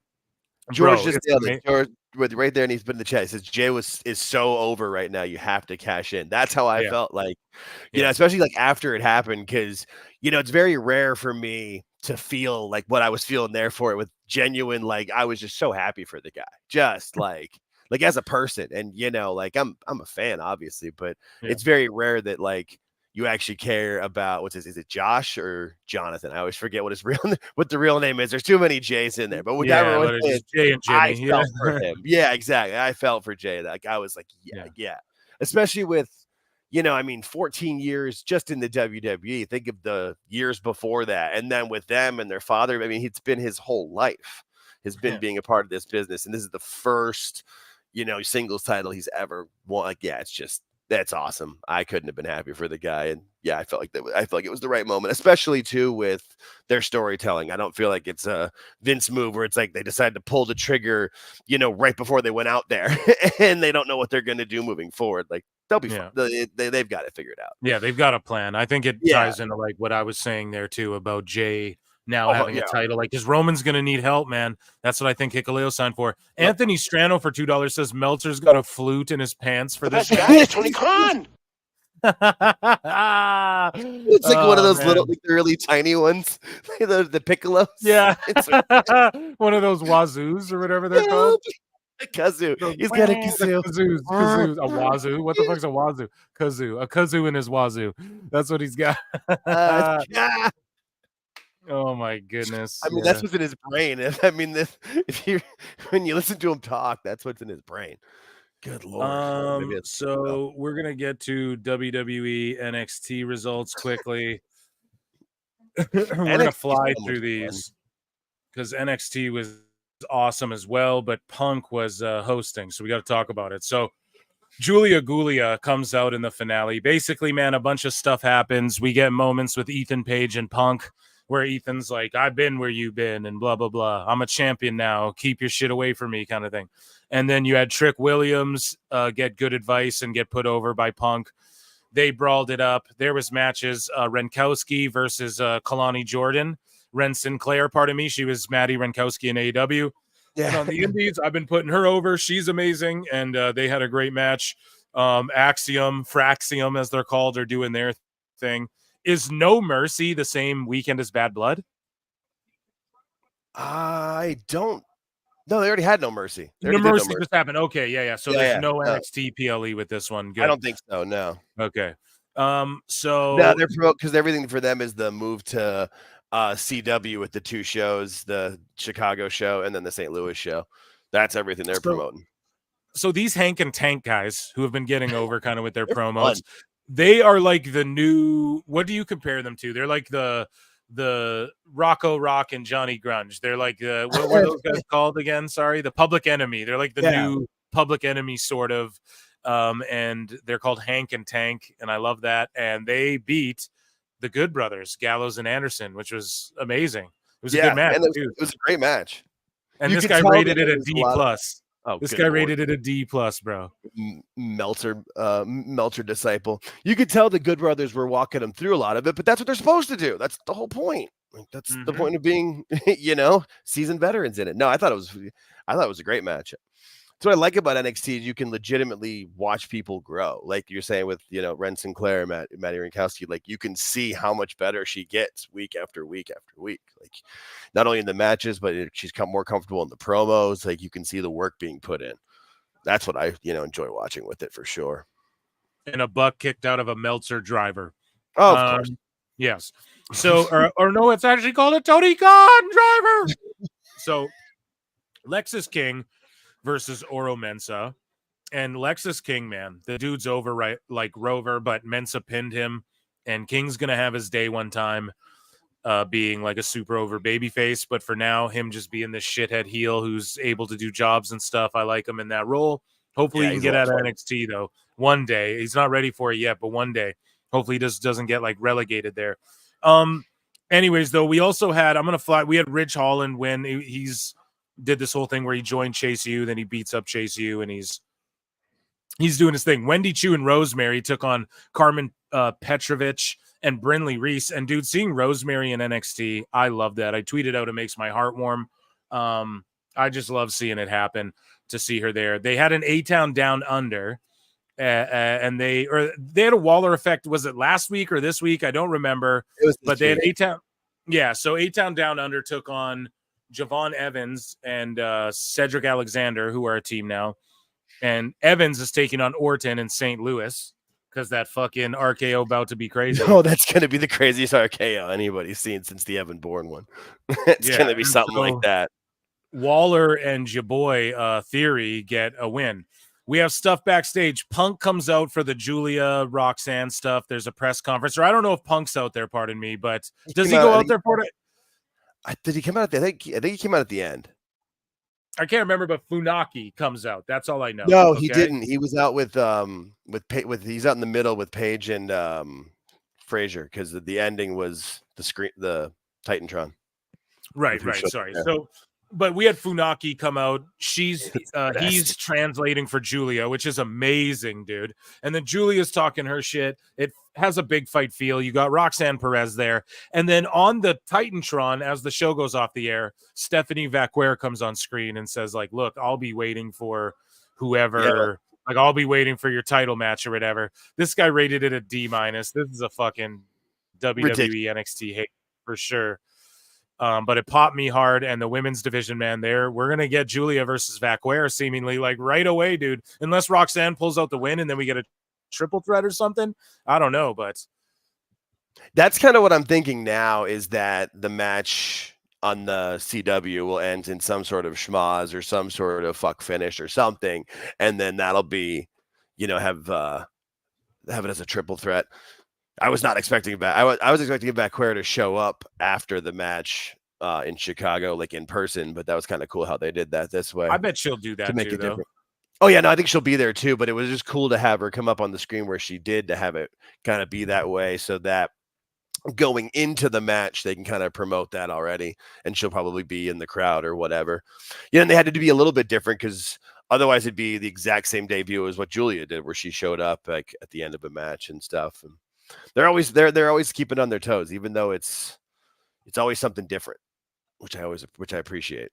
Because you're right, AEW's not. AEW's literally cookie cutter. You're just plug and play whoever you want to. It's the same thing. Move porn, kick out. Move, kick out. Okay, exactly. No, dude, you're right. What is I don't know what the Bad Blood card is though so far, but I'll talk about it on a different show. Like I'll pull it up and actually do a breakdown because this Raw they might announce some new matches, so I'll do it on the next PWT. Yeah, because there's 2 SmackDowns and a Raw before it. Because I know they've at least announced 4 matches. You got the Hell in the Cell match, the tag match, the women's title, and then Finn and Priest. Those are all 4 booked as far as I know. The women's title what would live in Rio. This was a terrible tag title match too, guys. That was just awful. Oh yeah, it just kept going. It wouldn't end. A video drops. So this is what we were talking about before. Larry's in the ring here, Larry the dog, and he was also in the booking chair. He was also booking the show. It's a perfect song too. That's great.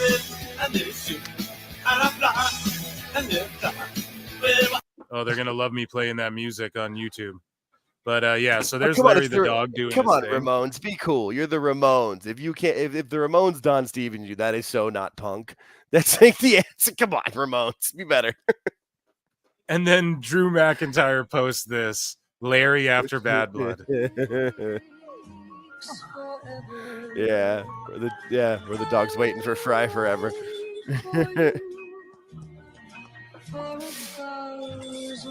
This is a really good response from Drew. Like if he's gonna that's hilarious. Yeah. They need with the end of year wrestling awards. There needs to be a social media award, and you can call it the Drew McIntyre award because there's nobody that's better. Like he is just owning social media. So somebody posted this. Welp, it appears CM Punk has ran the Elite out of Hot Topic. A bunch of AEW fans got mad and were like, oh, they're still in Hot Topic. But yeah, WWE and then all the AEW sickos. I should have put this in the sickos, but they were roasting these shirts. Like, who would wear this generic shit? But that Punk shirt's fly, obviously. But yeah, I don't know. Punk is in the Hot Topics now alongside the Buckaroos, if the Bucks are still in them. What do you think of that? I mean, are the Bucks in that clearance bin in the back over there? I mean, it doesn't surprise me. I mean, WWE is super hot. I mean, you see, I was just about to say. I mean, Rollins was at the NFL, and I saw that clip on Fox before I saw, or on CBS, whatever NFL game I was watching. I saw that they cut to that before I saw it on Twitter. So here we go. Let's watch it because you brought it up, and here is Seth Rollins at the Colts game. This was right. Yeah, that was at the Colts game. Yep.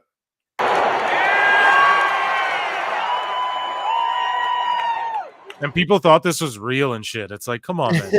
Yeah, look He's at the sitting there with McAfee. Yeah, and the guy's got the biggest smile on his face. Oh, I didn't even notice McAfee was there. It is McAfee. That's great. Dude. And he's just selling here, like he's doing. And the guys in the back, like, the guys in the back on their phone with smiles on their face. Yeah, it was just And Rollins is like, "What? I'm being ejected." Like that's his whole. You know, he oversells it. It's fun.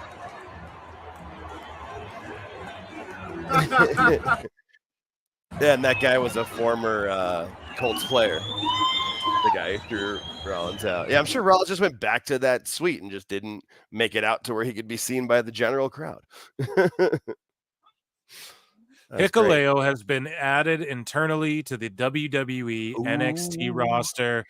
And that's via PW Insider. Now they are very good at their reporting. Of all the sheets, they're probably one of the ones you can trust. Oh yeah, Mike Johnson has actual integrity. He's an actual journalist. But I'm gonna say this. I've said it. I said it a long time ago. I've been wrong about Bloodline stuff before. They've swerved me as Nana makes his entrance before. But here's what I think. Solo Sikoa is the Usos' little big brother, okay? Or he's their big little brother, pardon me. He's their little brother, but he's like bigger than them, right? And right. He's a heater. Okay. You have Hikuleo, who is the Tongans, Tama Tonga and Tongaloa. He's their big little brother. So who is Hikuleo coming in for? What is he going to do in NXT? Have a run at the belt with Trick? Like, what is he going to do? Him and Ethan Page? No, dude. You bring him in, and Roman brings him in as like, oh, yeah, I got the Usos, but I got your guys' baby brother. Or the Usos bring him in. Let's say, like, Jimmy comes back and goes, yo, I didn't come alone, Us, you know? And then he fucking has, and then it's not even Jay. It's like after Jimmy and Jay link up, and Jimmy's like, yeah, like I still didn't come alone, whatever. It's Hikuleo, because that is the Tongans' little, like, big little brother, you know, because he's like 6'10", and he's probably just getting in rank shape right now. He just disappeared, got signed from WWE. He's probably going to be super swole, you know, like Tama is and everything when he comes in. So, or like Fatu was when he showed up. He was, I mean, he's been never been in better shape. Do you see what's going on the TV though? I'll give you credit for what's going on there. So, well, MVP. yeah. Pardon me? MVP debuting on AEW right now. Okay, yeah, I think you're like 10 seconds ahead of me or something. Oh no, he's been out there for a minute or so. It's been in the chat. Okay, I'm like a couple minutes behind then, I guess, because Nana's still just talking. It's all good. Oh yeah, no, all good. Oh, MVP's out here. Yeah, okay. Out there with his cane. Jeepers, I'm not sure what he's saying. I've got to unmute. I just see him out there. Yeah, he's been talking for a while. So, guys, we're gonna lock in and hear what MVP has to say here. Shout out Hikuleo. That is, you've got a good point there. I could see that, especially if maybe Jay doesn't go over, because then you could have, you know, Cody, Roman, Hikuleo, Jimmy. Versus and then think about the bloodline. You have Roman, the Usos, and Hikuleo versus Solo, Jacob, and the Tongans. I'm listening to MVP here though, guys. I'm gonna lock in. I'm a minute, I think, behind everyone in the chat. I'm like 1 minute, I think, but I'm not gonna look at chat. So sorry if I miss anything. But I actually am popping for MVP. But what the hell are they gonna do? Like, align with Swerve? Is Shelton and Bobby going to come out and align with Swerve? Because that's what I said on PWT. I was like, yes. I was like, dude, put them with Swerve, and that's a real like unit. Like, what? I was like, what could Swerve do? Pull out like the Hurt Syndicate or whatever they're going to be called, and just like run with them. That'd be cool. And I know people might boo boo on that, but unless they beat the shit out of Nana here, I'm a minute behind. Chat, no spoilers, Jake. I won't say anything. Nope, I won't say anything.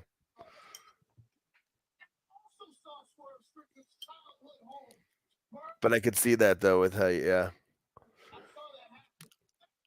Here's the thing though too, if they do team all of them up, the people that get all vocal about how Triple H puts all the people of color together and all the Hispanic people together. And if they don't complain about the Hurt Business joining up with Swerve, there's more of that hypocritical BS they pull. Yeah, they will absolutely They'll do actually that. say nothing. They'll go completely silent. They'll be 100% radio silent. Which is why I don't preach dumb shit like that. Exactly. You have to keep the same energy everywhere. And I don't. And Exactly. even And it's MVP came out and said, "Yo, Triple H, I don't think he's racialist. No. That is what." And yes, I know racialist isn't real. That's from the movie Ali G or the show Ali G. Yeah, I know. Oh, I was a big Ali G fan. I liked Ali G more than Borat. Oh, me too, of course. Oh, dude, Yeah. Juan Guan, man, Ali G is the best. Yeah, But yeah, he calls it racialist, so that's why I say it. But yeah, he even said that Triple H wasn't none of that. I don't know what happens though. So MVP's trying to poach Swerve. Maybe we get like MVP, Benjamin and Lashley versus Nana Swerve and someone. I always said too, stick Swerve with Harley Cameron because she can sing and rap, and fucking Nana and Will Hobbs, and make them a crew of like, I don't know. They're like it's kind of like a Hit Row knockoff, I guess, but just do that. You know what I mean? Just do it though. Like that would work for Swerve. And instead of putting Hobbs with like Callis and getting him hurt and all this shit, I don't know. But dude, I'm pumped for MVP.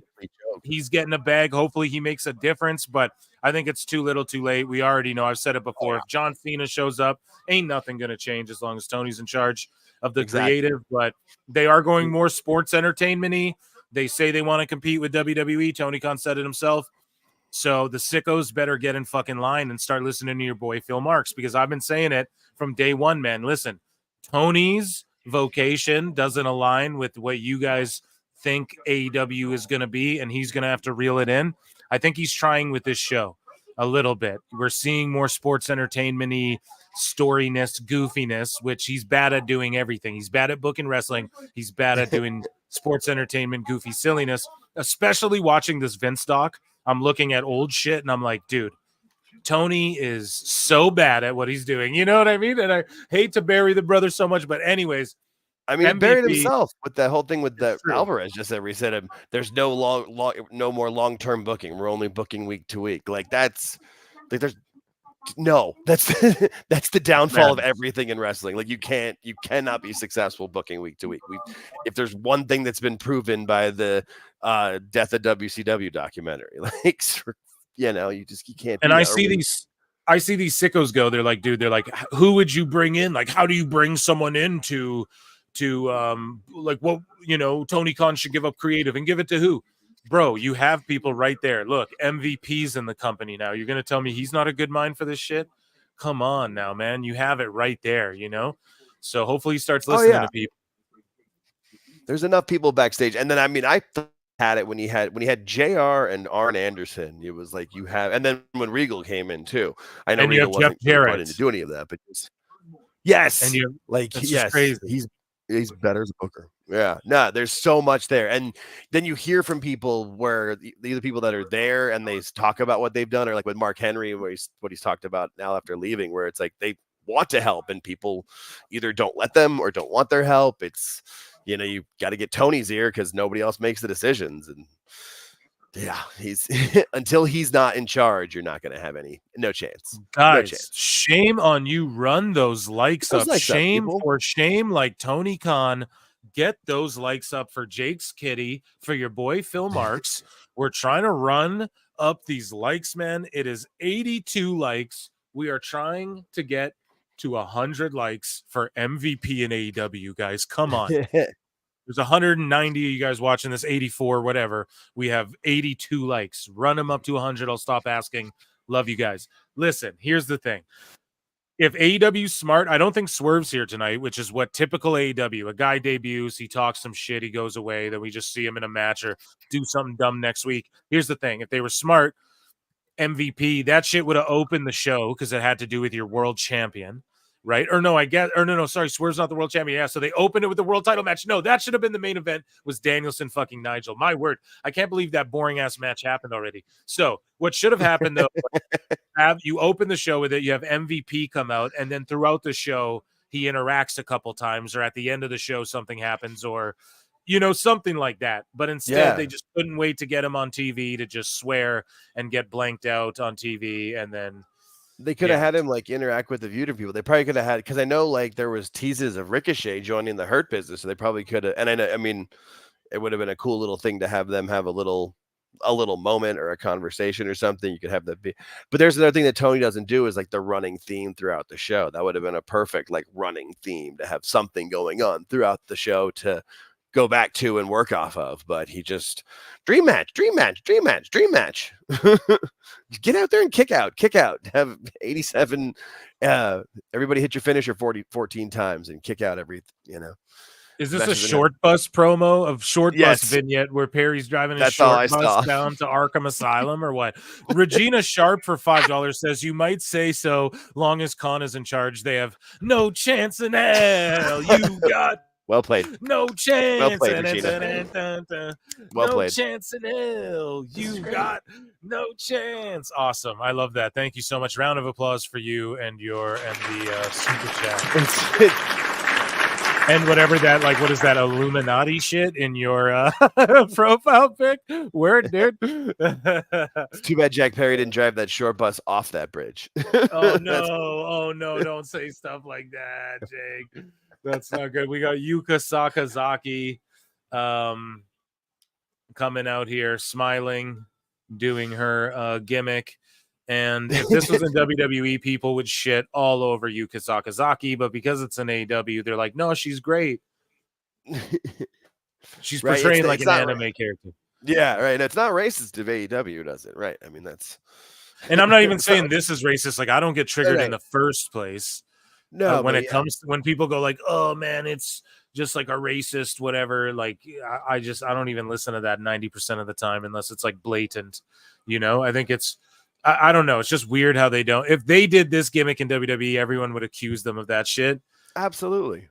But like, not that I would accuse them of that shit, or I get triggered by this gimmick. I actually like Yuka Sakazaki, believe it or not. Oh, come on now, Phil. What an obscure Joshi wrestler, apartment wrestling schoolgirl. No, I'm just kidding. I was watching them the other day, and he actually said, "Oh, come on now, Eric," and I popped so hard. I know. It was just so good. It says, "Well, I haven't watched them in a long time because usually I just watch Wise Choices and I can avoid Conrad." But there was something they were talking about. They're like, "All right, I'll watch." I was watching I was watching one with Eric, and he had a different guy hosting it. With I saw him, that. And they go. And like the top comment or whatever the comment was nothing like, but that. It was like Conrad's not here, so automatically it's gonna be a good episode or something. I don't know. There was multiple. Conrad just lost his job. Oh man. Andre Adams for $2 says, why is she wearing hammer pants? Can't touch this. There's your trivia about me. First concert I ever went to, MC Hammer. Oh my God, is that true? That's dead ass. Yep. MC Hammer with Boys to Men and TLC were the two openers. I'm not kidding. I was at the Phoenix Veterans Memorial Coliseum in 1989. Dude, insane. I don't really remember it, but my mom had some pictures and my mom talks about it. That was the first concert she ever took me to. Well, speaking of shit that's outdated, Kevin Dunn was in WWE for a long time, so good. And he sucked, man. And so whatever, WWE just decided, let's drop this. They didn't even have to do this, you know what I mean? And they just drop it on their socials like, here you guys go. They didn't even have to do this little montage or whatever you want to call it, but just what they're gonna try and I guess I'll leave it small screen. They're gonna try and pull me for this shit, but it's okay. It's PWT, not pull me from the air, but they will after put a yellow tag on my shit. I already. I mean, the words are on it too, so you could mute it if you wanted to, because all the words are under them. But it's so good. I mean, I guess let's just watch the beauty that it is. Let's. Maybe Drew was a little bit naive to think that I'll turn it down. Be over because he jumped me in it's so good. Ago. But yeah, so they're showing like the way when they did the House of Horrors, or what was that match with Randy Orton and Bray where they did that like in the ring? Probably all agree. Oh, that WrestleMania, whichever one it was, with the bugs. Sent me to a hospital. Wow, that whole attack. So good. That camera. Damn stubborn. And I'm going to pause. Oh, it ended. Perfect. Yeah, WWE, we love you. Fanatics affiliate over here. Just And you feel like that was something that somebody put together just because they could, you know what I mean? And because there's so much more creative freedom there now, and people aren't worried, with walking around with, their cheeks clenched because of Vince and being worried that he's going to just randomly yell at them or fire them or whatever. They can have more freedom. I feel like someone just did this because they could. I can make this sweet, cool video from this angle and do that. And, even if you get on the show, we'll just post it on Twitter for fun. So good. So Zilla Fatu has not signed with WWE. Fatu had a disagreement with GCW. Now, I don't agree with this. I think they have him on that, you know how they announced we're doing like independent NIL contracts for indie guys again and stuff like that. I think they have him on a thing where he can go work wherever, but he can't sign to any like major other than WWE. Okay. I'm pretty sure Jordan Grace and Joe Hendry are both on that same shit, Would And make a lot if of I'm sense. lying, call me a liar. Someone prove me wrong, though. Please, because I think I'm onto this, but I'm also not. No, a that news would make source. a Don't lot of believe sense. anything I say. Yeah. No, but that's a really good thought for how they would, because with the NIL deals with the people in college, they stay in college, they do their sport, but they can train and do that work with them at WWE, which is exactly what Hendry and Jordan Grace were doing. Hendry just posted the other day that he wrapped up his first kind of go around at the PC. He had a post with Terry Taylor about all the training he got from him. That'd be really smart, especially for people that they know they want to eventually sign, but maybe aren't ready. They want to get more seasoning. I'd kind of heard that Zilla wanted to raise the rate that GCW was giving him. That would make a lot of sense of why he would want to do that if he was getting paid from the WWE and he wants to go work in maybe places that are a little less crazy. Yeah, man. And people were like, "Oh man, he no shows. He has a bad history. He's trying to bury him. Oh, he's unprofessional. He can't work in NXT." I think that's bullshit. I think yeah, he's good to that's go, much crap. Yeah, I think he's just asking for more money, and his stock has gone up. Just look at this picture and the shape he's in. Right? Too. What have I been telling you guys? These Samoans all see that there's a window for these Tongans, and you got to get juicy, and this bloodline shit might really pop off. We might get the bloodline show where it's just bloodline. Also, no, that's a Vince McMahon idea. It's like 205 Live. No, but with Netflix, though, I could see doing maybe like a bloodline special.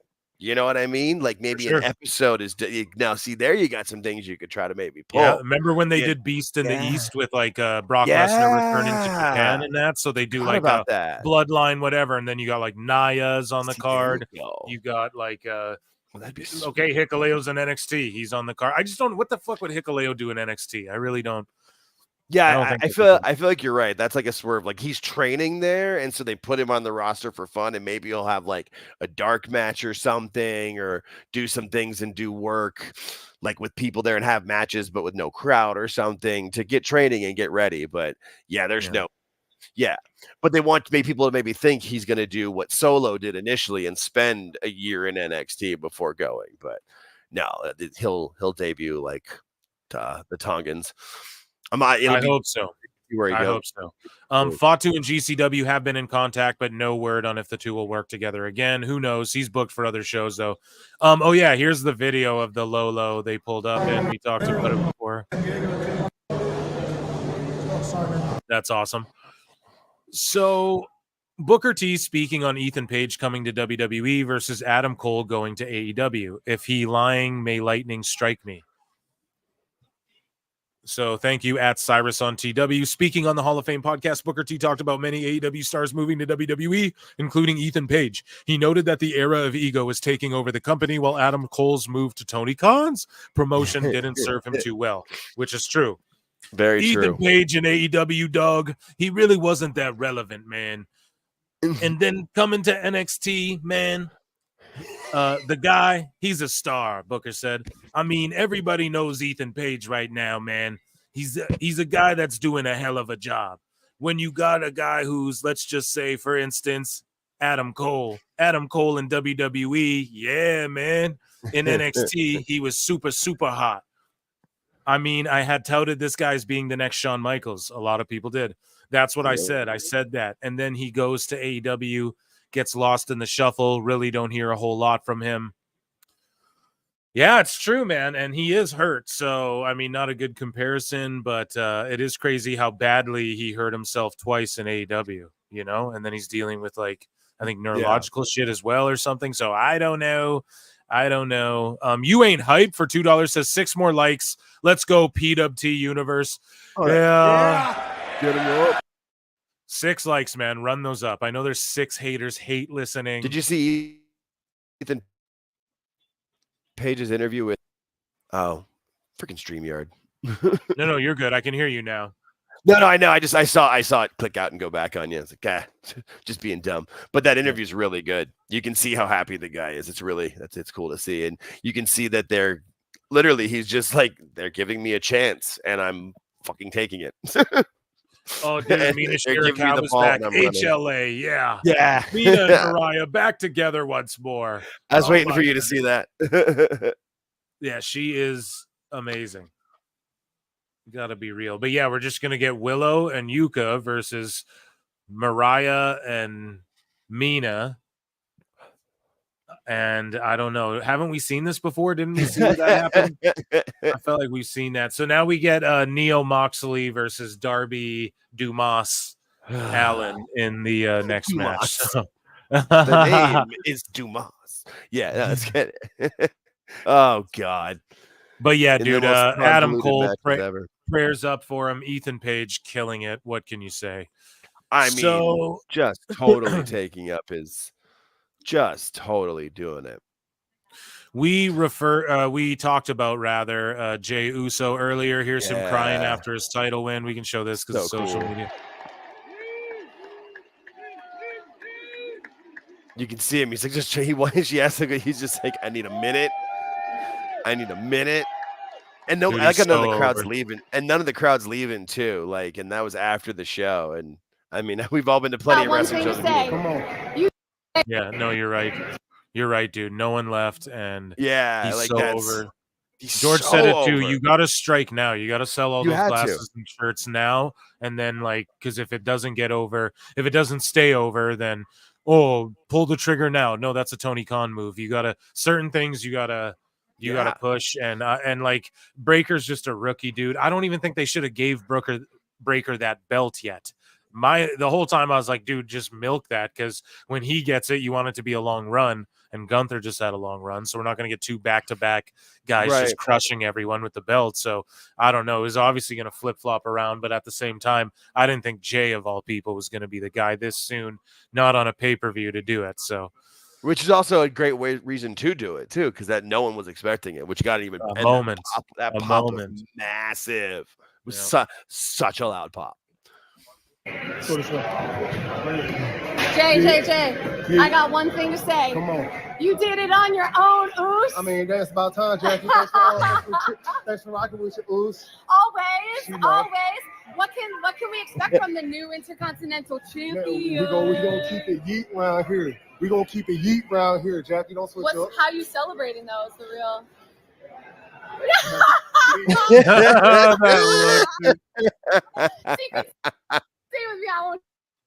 I love seeing Jackie on NHL as well, and good Canadian girl there. And that's another thing too, that it's always funny how Vince and like the old regime wanted to get people that were quote unquote, from real sports or whatever, but then they wouldn't let him go back and do things for it. As where with Jackie Redmond's got like the 2 different jobs. I know that was why. What was it? I forget who her name was, but she then joined ESPN. I forget what her name was a couple years ago, but that happened too. So it's cool to see that she's still able to do that kind of stuff. But that's only good for them. Get some more mainstream eyes on things. Oh, good. So Neo Moxley. WWE ambassador Titus O'Neil was featured on the song "I Am the Storm," which was used for Cody Rhodes and Roman Reigns' celebrated SmackDown segment. So he's featured on that, dude. Oh, I didn't know that. Me neither. So good for him, and that's awesome. So this thing right here, Fadeaway Media, he figured it out. A lot of people were saying PRF, Penta, Rey Fenix. Well, the Lucha Bros have trademarked the names King Fuego and King Phoenix. We chronicled it on this show already. You guys already know. Also, if we're reading this thing clockwise, it would say PFR or RPF. Right. Okay. Just putting it out there. So that's not now. As soon as I saw this, I went, "Oh, the Viking Raiders," because the voice too is like fate will whatever. But And it's it looks like Viking. It looks like the shit that's on their shields, Yeah, dude. They right. have this stuff on their gear. I can pull up pictures if you guys want, but they have these letters on. Like I've seen enough Viking shows and stuff to know this. So then this dude here, Fadeaway Media, with a big W, he pulled this up. So this is the Runic alphabet, which is like, I don't know if it's Norse or whatever, but yeah, the letters. So VW is the P, A is this F, Yep. and then R is an R. So, and we also took S's from the Vikings as well. I know that, like this, like words that are like ska and stuff like that, like SK and stuff. Those came from Viking stuff like that. So yeah, it's war is WAR, and so they're gonna come back as the War Raiders. What were they called? War Machine or whatever? I don't know. War Raiders, I think is their OG name. Yeah, and I know War Machine was when the match that Jim Cornette managed them as, because he mentions it every now and then on his pod when he would see them, especially when they were the Viking Experience. The only reason I thought it might not be them was because I thought they were both injured, but that's awesome. Great. I'm glad they're both getting healthy then. Yeah, but that's why you start playing vignettes. That's why you start playing vignettes, though, because they're starting to build up, and when they come back, hopefully they can just be themselves from New Japan, basically. Like that's when they were on fire, and you had people in Japan doing the war, like they were doing that. They don't really do stuff like that. So they were over like Rover, dude. And that's what Triple H wanted when he originally signed them for NXT. And then because Vince loves Vikings, somebody, wanted to get brownie points with Vince and mentioned it to him. And he, that's what they always said. They tried to hide NXT from him. Like, no, nothing's going on down there. You don't need to see this. They're in training. It's developmental. Nothing's going on down there. Because the moment he'd get his hands on it, it became, NXT 2.0. And there's all these rumors too that the Lucha Bros aren't even done.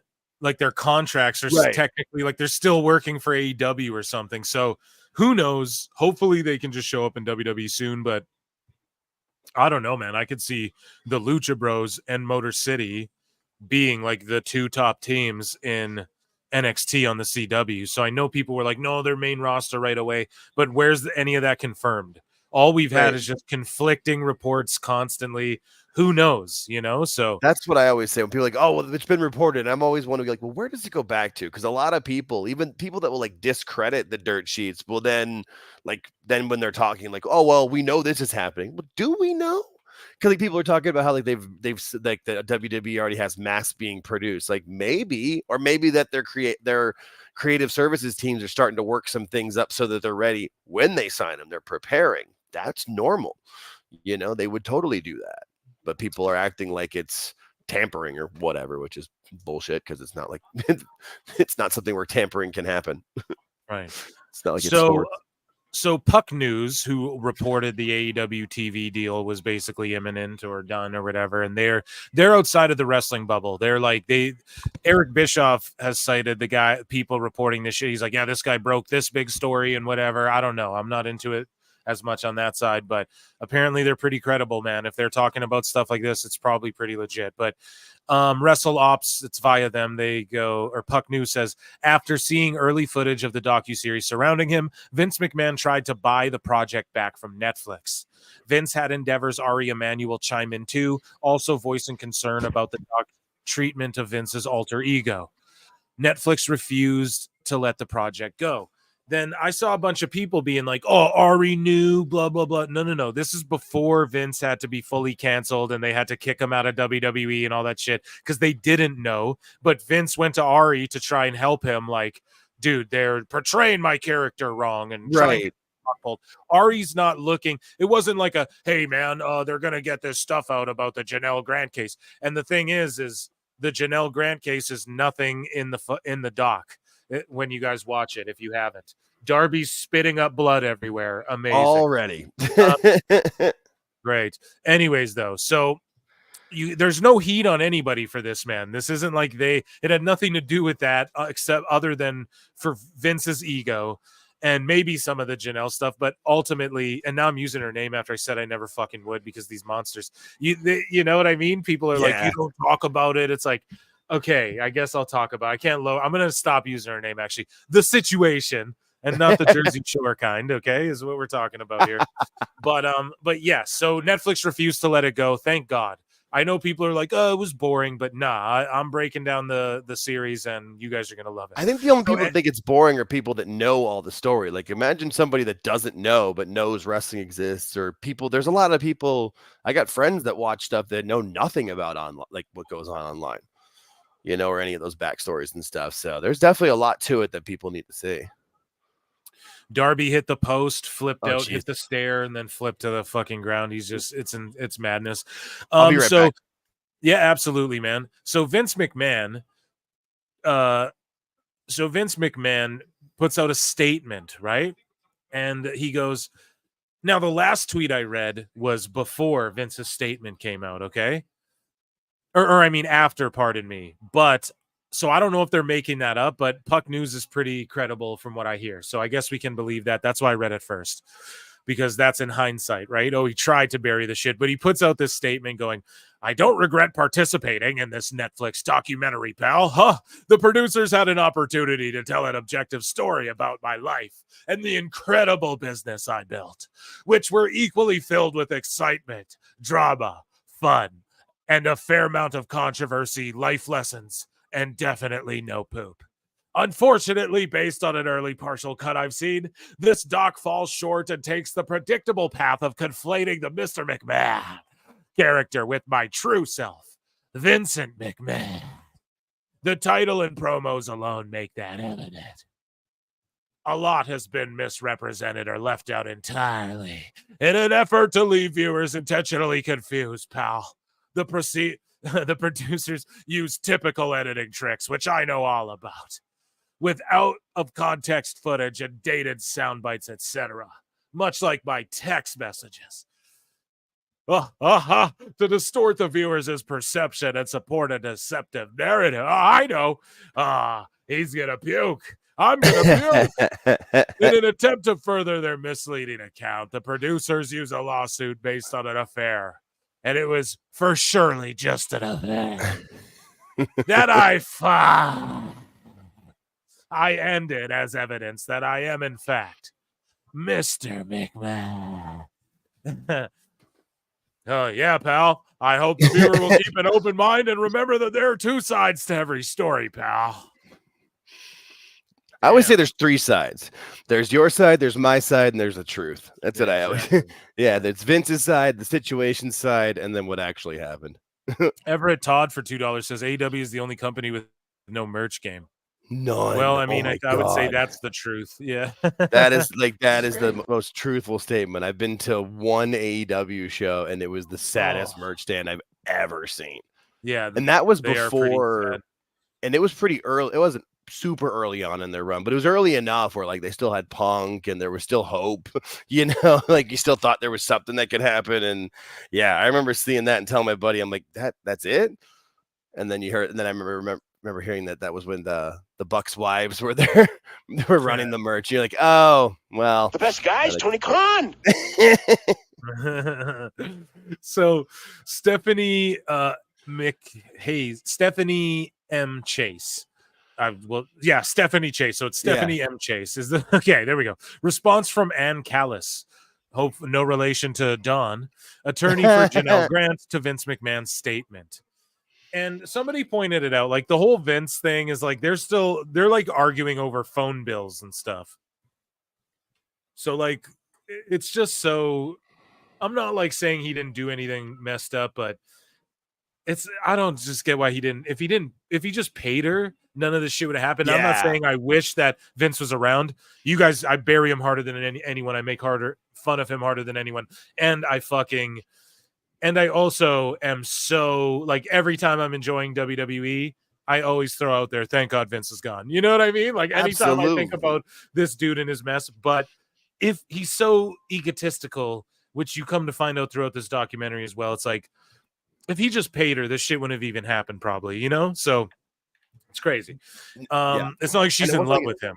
Right. And it wasn't like she was asking for, $30 million. It's like, what, 3 or 6? But I mean, that's a lot of money, yes, but not to him.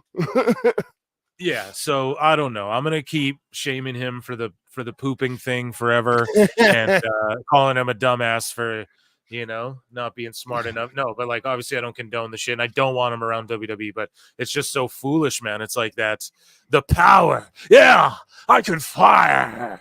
Like that's like that's like more valuable to him almost than the money. It seems like and I think that's because of his relationship with his estranged father, but you'll get that in my breakdown of the doc. Anyways, though, Ann Callis, attorney for Janelle Grant, the former WWE employee and SA and human trafficking survivor who has filed a lawsuit against former WWE CEO Vince McMahon, John Laurinaitis, and the organization, released the following statement ahead of the premiere of Netflix's Mr. McMahon docuseries. Vince McMahon physically and emotionally aid and S-aid, YouTube, sorry guys, and human pump peddled Janelle Grant for more than 2 years, calling his horrific and criminal behavior an affair. Is delusional and nothing more than a sad attempt to save his shredded reputation. Although Miss Grant has not seen the Mr. McMahon docuseries, we hope it shines a bright light on his abhorrent and criminal actions by accurately portraying the realities of his abusive and exploitative behavior. Miss Grant will no longer be silenced by McMahon. Her story, though deeply troubling and exceptionally painful, is one that can help other abuse survivors find their voices. We seek to hold McMahon, Laurinaitis, and WWE accountable, and to give Miss Grant her day in court. So there you go. I don't know. What else can we say? Check out my reviews as they drop. You know what I mean? I don't know. Let's dive into some more Phil Marks bookmarks. So that was WWE news, guys. Might as well get into AEW news. So we'll keep that card up there. I've got quite a bit. Some of these too I'm banking up for a little video I'm working on. So I don't know. Did I play this on the show? I think I already did, but just as a refresher, we'll play it again. Here's Alvarez confirming that Tony Khan doesn't care about long-term booking. Tony Khan started telling people there's no such thing as long-term booking anymore. It's week to week. And when I heard that, I was like, what? He didn't really say that. But if you watch the show, that's what happened. I think those two were big. And I think obviously the biggest issue was that Tony Khan started telling people. Boom. So what a dumb fuck. I'm saving that soundbite. WWE sources claim that the Lucha Bros are not signed to WWE contracts yet. So You what? Like, what is everybody talking about then? I guess they're not signed. Mercedes. Okay, FYI, this quote. Oh, yeah. So this quote is being shared on social media and nobody actually sourced it. So I'm going to assume it's fake. But apparently Mercedes, this is what people claim she said. And I don't know if Jake, did you hear this? Did you see this? Yeah, no, I did see this and I made a comment on it and people were saying it's fake. And I'm like, okay. If it can be fake, sure. The problem is she said so much crap like this that it's so damn believable. Like you read this and you're like, I could see her saying this because she said so much other stuff, like she did with the stuff with Megan Thee Stallion, where she was saying how it was her that was going to bring her to WWE, and then Julian pointed out that no, they were talking with her in 2021. So, nobody believes their own hype more than she does. So it's so funny too how Wrestling News Co. goes, oh, we're not going to share this because we don't know if it's real or not. But then they're sharing it. Yeah, exactly. Yeah. Fuck, man. Such just like shady biz. Like you're the news for real. Mm-hmm. Yeah, Jesus no, that Christ. is a total shady move. Like, oh yeah, we're not going to share this as a story, but here it is. So she goes, I always felt like I was a big fish in a small pond over there in WWE. I always felt like I was destined for bigger things, and I had a massive anchor tied to my ankle. I had to pass up on a major Hollywood roles to honor tour dates and PPVs while I was there. In brackets, WWE every time. Like, yeah, we get it. Tony understands me. I've got some projects coming up that he's already signed off on me taking time off to do. Wow, so thanks for just letting us know you're dipping out and taking time off of your 3 or 5 year deal? And you're already? 1 day of work a week. Oh my God, man. If Yeah, at this least is Samuel gets real, some I TV can't. time. I can't believe if it's real. I can't even roast her for real. I feel I've been working on an album that I'm hoping releases by next year. And Tony has even agreed to consider having one of my tracks be the theme song of our new show that's running soon. I don't, dude. One of her tracks is Shockwave to counteract SmackDown and Meg the Stallion.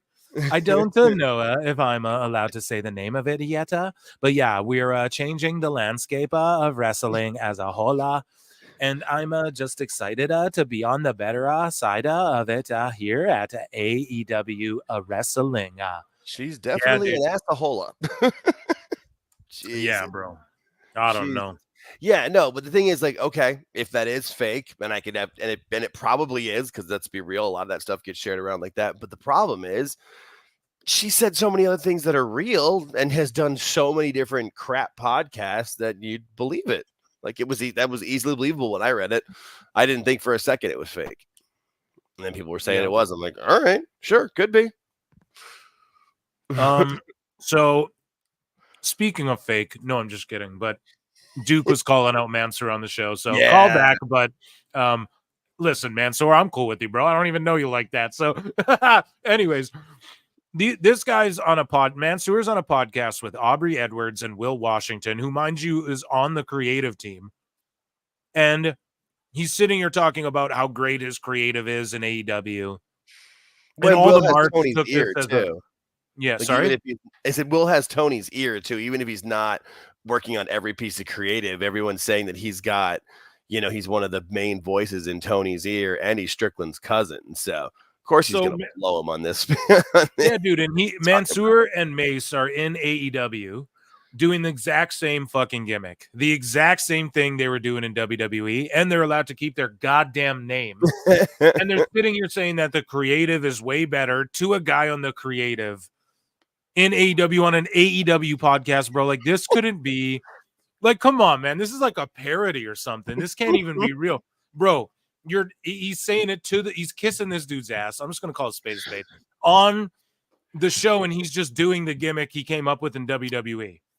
What's different? Oh, the matches. Oh, we're just in more matches on shows on Collision. This is a full Lanny Poffo, bro. People who get that, get that. Okay, here, let's listen to this. When we were on the, and I know we're getting Don Stevens because he's, Aubrey Edwards hosting the show and the Indies. We had the goal of going to AEW. That was always the goal. And it was always their goal. I don't know. That was always your goal. Liar!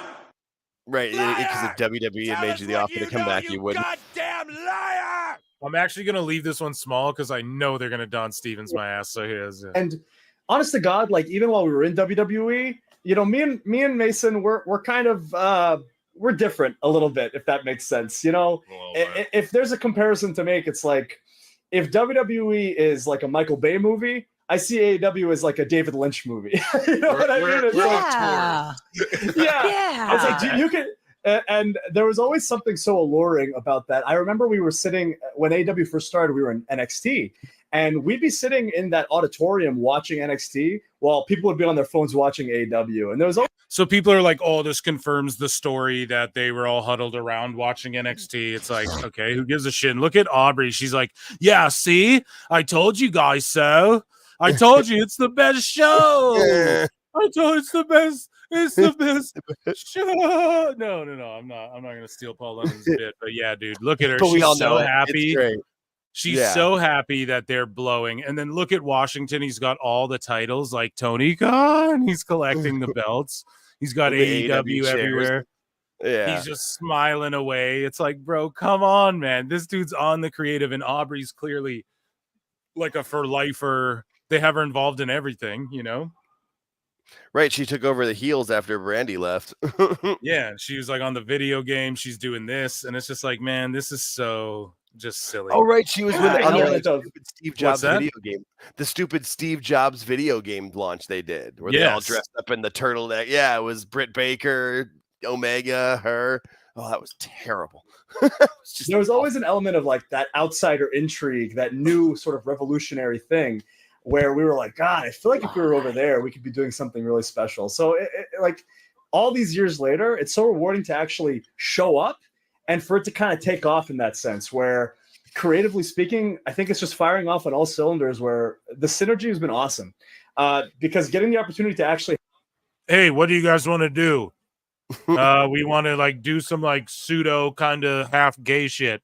Okay, go and do that. What is the creative process behind it? Well, and it better be creatively speaking, because it's not financially speaking taking off anywhere. That's what I mean. Like, oh yeah, Will, when we tell you our ideas about how we're going to touch tips and all that shit, and you love it, it's awesome. Oh, and you love it. Yeah, it's great. It's great. Oh, everything's great. Great. Awesome. Let's do it. Like, what is the fucking I just don't get it. I just really don't get it. No, the creative process is, man. Oh, you're so awesome. No, you're so awesome. No, you're so great. No, you're so great. Like, just stop blowing each other. I like these guys too. I like their gimmicks. Their gimmicks good too. We get great heat on house shows, man. I was at a house show where they were chanting. Some people, like a few people, were chanting like kill the F words to fucking Mason Mansard. Yeah, that rank. Where I was like, whoa, I was in buttfuck nowhere, but yeah. But I was traveling, man. It was crazy, but it was to me, I was like, holy shit, man. But they just they just took the shit and just played into the crowd and everything. It was like 4 guys trying to chant it and everyone was like, not into, but just the fact that was like, I think in the maybe when did they start doing that gimmick? Couldn't have been that long ago, man, that I saw that. So what's funny is they actually debuted that gimmick here in Phoenix, like in person, or at least with LA Knight, or whereas Max Dupree, his first ever time on the mic as Max Dupree was here. I was at the show. It was July of 2022. When he was doing like the runway thing and had like the cards and they were doing, it was terrible. Like the crowd was dead. Like we were all like, what is this? But yeah, like they I forgot what I was gonna say. Oh, well, yeah. They anyways, though, Moxley though, DDTs. Oh yeah, that's what I was watching. Darby that off the top. So Moxley beats Darby for his title shot against Danielson. And I've been saying Moxley is gonna be the guy to retire Danielson. And there you go. That's what they're building to. You can see it already. Your boy Phil knows. And here's Danielson choking him out now with a belt or something. People just have to do attempted murders all the time on AEW. This is murder. Yeah. So here, we'll listen to the rest of Mansoor here. They have a little bit of creative freedom while also working with the creative team in AEW has, I think, for us, produced some of the best things that we've ever done. So it's just been awesome. I remember what I was going to say. I watched a lot of their online stuff when they were still in WWE with Maxine before it all kind of fell apart. Some of those things were pretty funny and they were decent. Like I saw what they were doing there, but it never obviously went anywhere with it. But it's exactly the same gimmick, at least from the clips that I've seen. I haven't actually watched any shows with them on it doing this gimmick in, AEW, ROH, whatever you want to, wherever they are. So like AEW, all these guys, like these jobbers are coming out to try and beat up the White Pool Combat Club. I was trying to figure out who was that with him. Like, who is that? Who are these guys? Random Jobber 1, Random Jobber 2, somebody with a mask. Is that Alex Abrahantes? Yeah, that's Alex Abrahantes. So Brian's going to work with Private. He's going to work with Private Party and Commander. It's Commander. Like, is that what they're trying to do? I don't understand. Yeah, that's what's. Yeah, it'll be a. There's going to be a trios match with Pac, Claudio, and. Oh man, yeah, that's terrible. That's just terrible. And then Danielson saying, "I'm going to kick your fucking head in on TV." What is this, PWT? Drop an F-bomb. Yes. Wow. The Lucha's Commander, who's the Neo Moxleys. Yeah, this is crazy. I don't know what the fuck they're doing, and why is Danielson's backup these 3 guys? Like, what is going on in this company, man? I don't understand. The best guys, Tony Khan. Week to week booking. Just throw it out there. It's fine. It'll all work. Dream match. Speaking of It's a Tony dream Khan, match. Tony Khan confirms AEW and WBD have plans to do a lot of things on Max, including pay-per-views and weekly TV shows. Jesus Christ, man. People are just so ridiculous. That's the thing too with that. If depending on how much, WBD's getting of their pay-per-view deal, it's not as big of a deal, even if it is that 170 million number, if they're getting a big portion of it, because most of the money that's going in, I won't say revenue, but most of the money that they've brought in is from their pay-per-views. It's not really revenue because they're spending more, but So on Collision, we got to get hyped for Claudio and them versus Commander and Private Party and them. Jesus Christ. Some guy for $2 says, did you see Ethan Page's interview Good with interview. CVV? Yes, I did. I absolutely did. I think I have a clip stashed somewhere. I don't know. I might. Sometimes I fuck up my bookmarks. I think I press it twice or whatever, and then it doesn't save because, I thought I had that in AEW news, but it's all good. But yes, dude, amazing. CVV, Giga Chad Van Vliet is the GOAT. Next week we get Ospreay versus Ricochet. Great. Oh, AEW 5-year anniversary. Okay, so that's next week's show. Tony always has a gimmick, so we always have a gimmick. It's great. So they AEW uploaded the best of, we skipped completely over this. Tony Khan confirms AEW and WBD have plans to do a lot of things on Max, blah, blah, blah. The plan is, I think, to do a lot of things potentially with Max. That could involve a variety of things. We have the shows on TBS and TNT. That's how they are available now. Dynamite, Collision, Rampage, pay-per-views, everything is on the table. For the PPVs, for sure, we've had great conversations about streaming. We've been doing it on BR. They are sunsetting Bleacher Report. We're going to be doing our pay-per-views on other apps. It's like, dude, we know he's not saying anything. We're working on some exciting announcements about where to get those and what's to come with Max. I've said it before and I'll say it again. I can promise you, I'm 100% confident that you're going to have AEW on TBS and TNT for a long time to come. So yeah, who's I think he trying to he's sticking convince? around for a while. Himself. I don't know. I think it is true. I think there's some truth to it. So, but here's the thing, though. They upload this. AEW uploads the best of Nigel McGuinness, former Ring of Honor World Champion, and WWE copyright blocked it. Now, people were laughing. It is funny. Like, it's funny to bring up in AEW news, but people got triggered and were like, oh, petty WWE. And it's like, yo, that's not how that works, right? So some of these things are like automated. So, right. Like, I upload to YouTube literally every day of my life, guys. So I know. Even if I'm traveling, I upload or I'm checking my YouTube shit, so I know what I'm talking about. This happens like to me, like when WWE, like I told you guys, they don't strike you or try and like whatever, but they put a flag that's like they'll block your video in some countries and regions. So you got to clip it out or whatever, you don't get Don Stevens and them will DMCA strike motherfuckers. Like they're not doing that. This is like an automated block. It happens to me too when I use WWE footage and don't transform it enough. And or like with music and you just got to trim that section out or whatever after. And I have no problem doing it. If I do a fucking 3-hour live show and I trim, there's 2 minutes of trim because of one of the segments. Well, that's why you got to watch the live show. You know what I mean? But that's yeah, why a lot of the Botchamania and Promo Joe videos, they're reversed. Like when they want to show something for it. Yeah, it makes sense. Yeah. So you got to beat the algorithm. I'm working on some scripted content as well, guys. Nice. That's more like general, just like for the masses type thing. And hopefully it takes off on the channel. I'm going to drop the first one soon. And again, patrons and members will get it, I believe, first. For sure, patrons will. And then and yeah, I don't even want to stooge what it is, but you guys will hopefully like it. And yeah, it's something different for this channel, mixing it up. And I think it'll add a bit of value into the IWC for like newer wrestling fans and stuff. But yeah, anyways, the best of Nigel McGuinness here got a block, whatever. People were crying about it. Petty WWE, man, AEW would do it too. It has nothing. It was just automated because WWE uploaded content with the same footage as AEW. So that's how YouTube works too. Like, let's say like I go to a producer and I lease some music off of them, but it's a beat. It's like a production that they lease to multiple people, and you can buy lease agreements. I don't know if you guys know what I'm talking about. And then let's say I make a YouTube video with that beat and I'm the first one to do it. or like a song or something, and then someone else leases that beat and then uploads it, their video will get claimed by the other dude who leased, because they own it first. It's like really first come, first serve until you can like prove, like, so let's say I upload WWE shit and then they copyright strike me.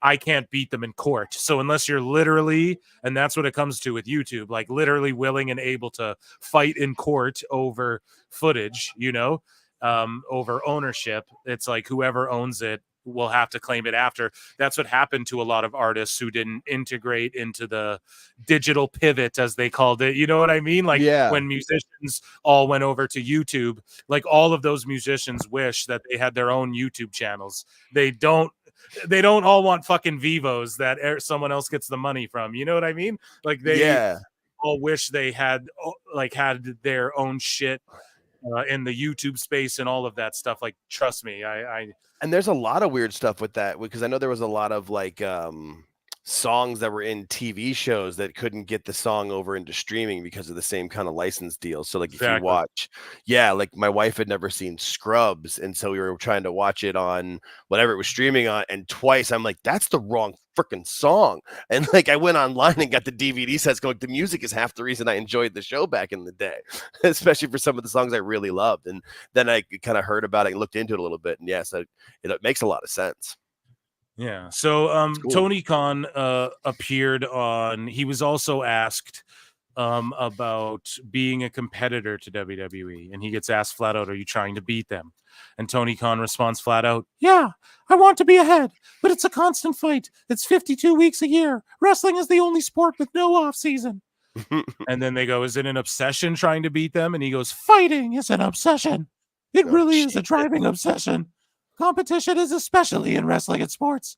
Do you think that could be hard? Oh, sorry, that's not. They go, do you think that could be harmful in getting caught up and trying to beat them and hurting what you're doing?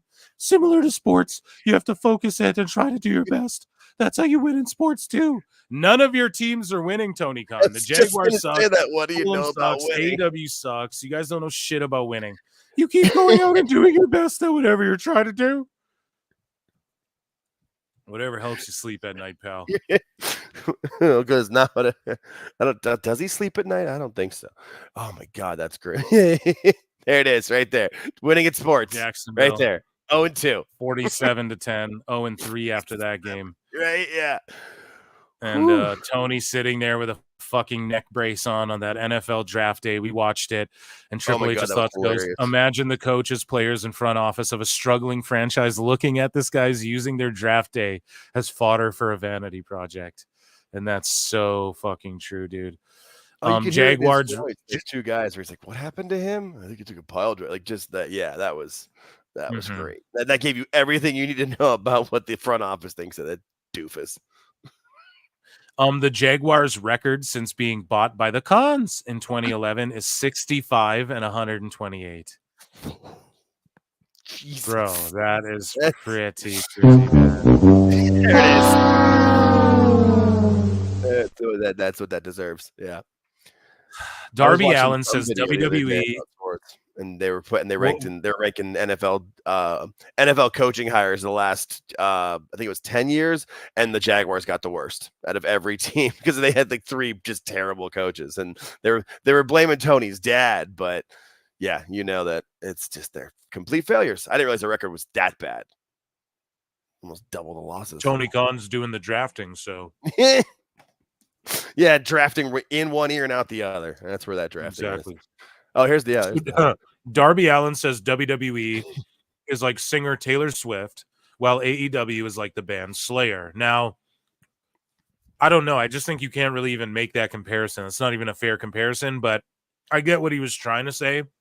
But Darby can shut the fuck up after he talks shit about Kurt Angle in my book. So, and Slayer makes money, so yeah. That's exactly it. They sold like 20 million albums or 30 million albums or something like that. So yeah, here's the Ethan Page clip that you guys were asking about. What went into the decision to leave where you were at in AEW? It was time. Yeah, it was time. And I wasn't getting what I magically got here, which was the opportunity to show what I bring to the table. Well, it wasn't magic. It was hard work and preparation and Right. the right time and the right place. Right. That all converged and came together. This here, to me, is preparation meets opportunity. What went into the decision? Boom. So he deserves it. There's also, I might have another clip, but he talks about how he had like 70 or 100 indie dates booked, and he's like on the road to one of them, and WWE calls him, and they're like, hey, like, you want to work? Here's the terms, da-da-da-da-da. He's like, yeah, sure. He hangs up the phone, and he's like, is that even real? Then, he's just still driving like, what even happened? And then he gets another call, and then it's another number, and they're like, yeah, so you agreed to this, da-da-da, we'll fax over it, whatever, cross the T's, dot the lowercase J's, all of that stuff. And then he's like, oh, I guess I'll call my wife now and be like, do I go to this indie show I'm on the way to? He's like, I guess I'll call my wife and tell them I think I just got a job at WWE. He's like, it just happened so fast. So good for him, man. He deserves it, and he's a star. Yeah, you could see that in that interview, like how just fulfilled he is. And it's really just like what he said, they're giving him an opportunity. He's taking the ball and running with it. And from day one, I said it from like either after his first or second appearance on my wrestling buddies. It was like he's been presented as more of a star in NXT in 2 appearances than in 5 years in AEW or however many years he was there. Same with Lexus King. You can see it. Like they're just, and it's not that they're being pushed, it's that they're just given an opportunity to run with it, and then they're being pushed. Yeah, and some guidance too, Yeah, you ain't that hyped helps. for you ain't hyped for $2, says Phil. Did you watch all 6 episodes of Mr. McMahon? I haven't seen them all yet, but you ain't hype. Make sure you tune into the Pro Wrestle Clips channel, this channel here, and you will see every day for the next, so starting tomorrow and then each day after, or maybe I'll drop 2 a day for the next 3 days. I don't know, however I'm feeling, but I'm going to drop a review of each episode where I psychoanalyze and break that shit down better than anybody. Everybody gave their garbage takes. Everybody within 2 minutes of watching it didn't even digest it. They tweeted out their trash fucking cold takes.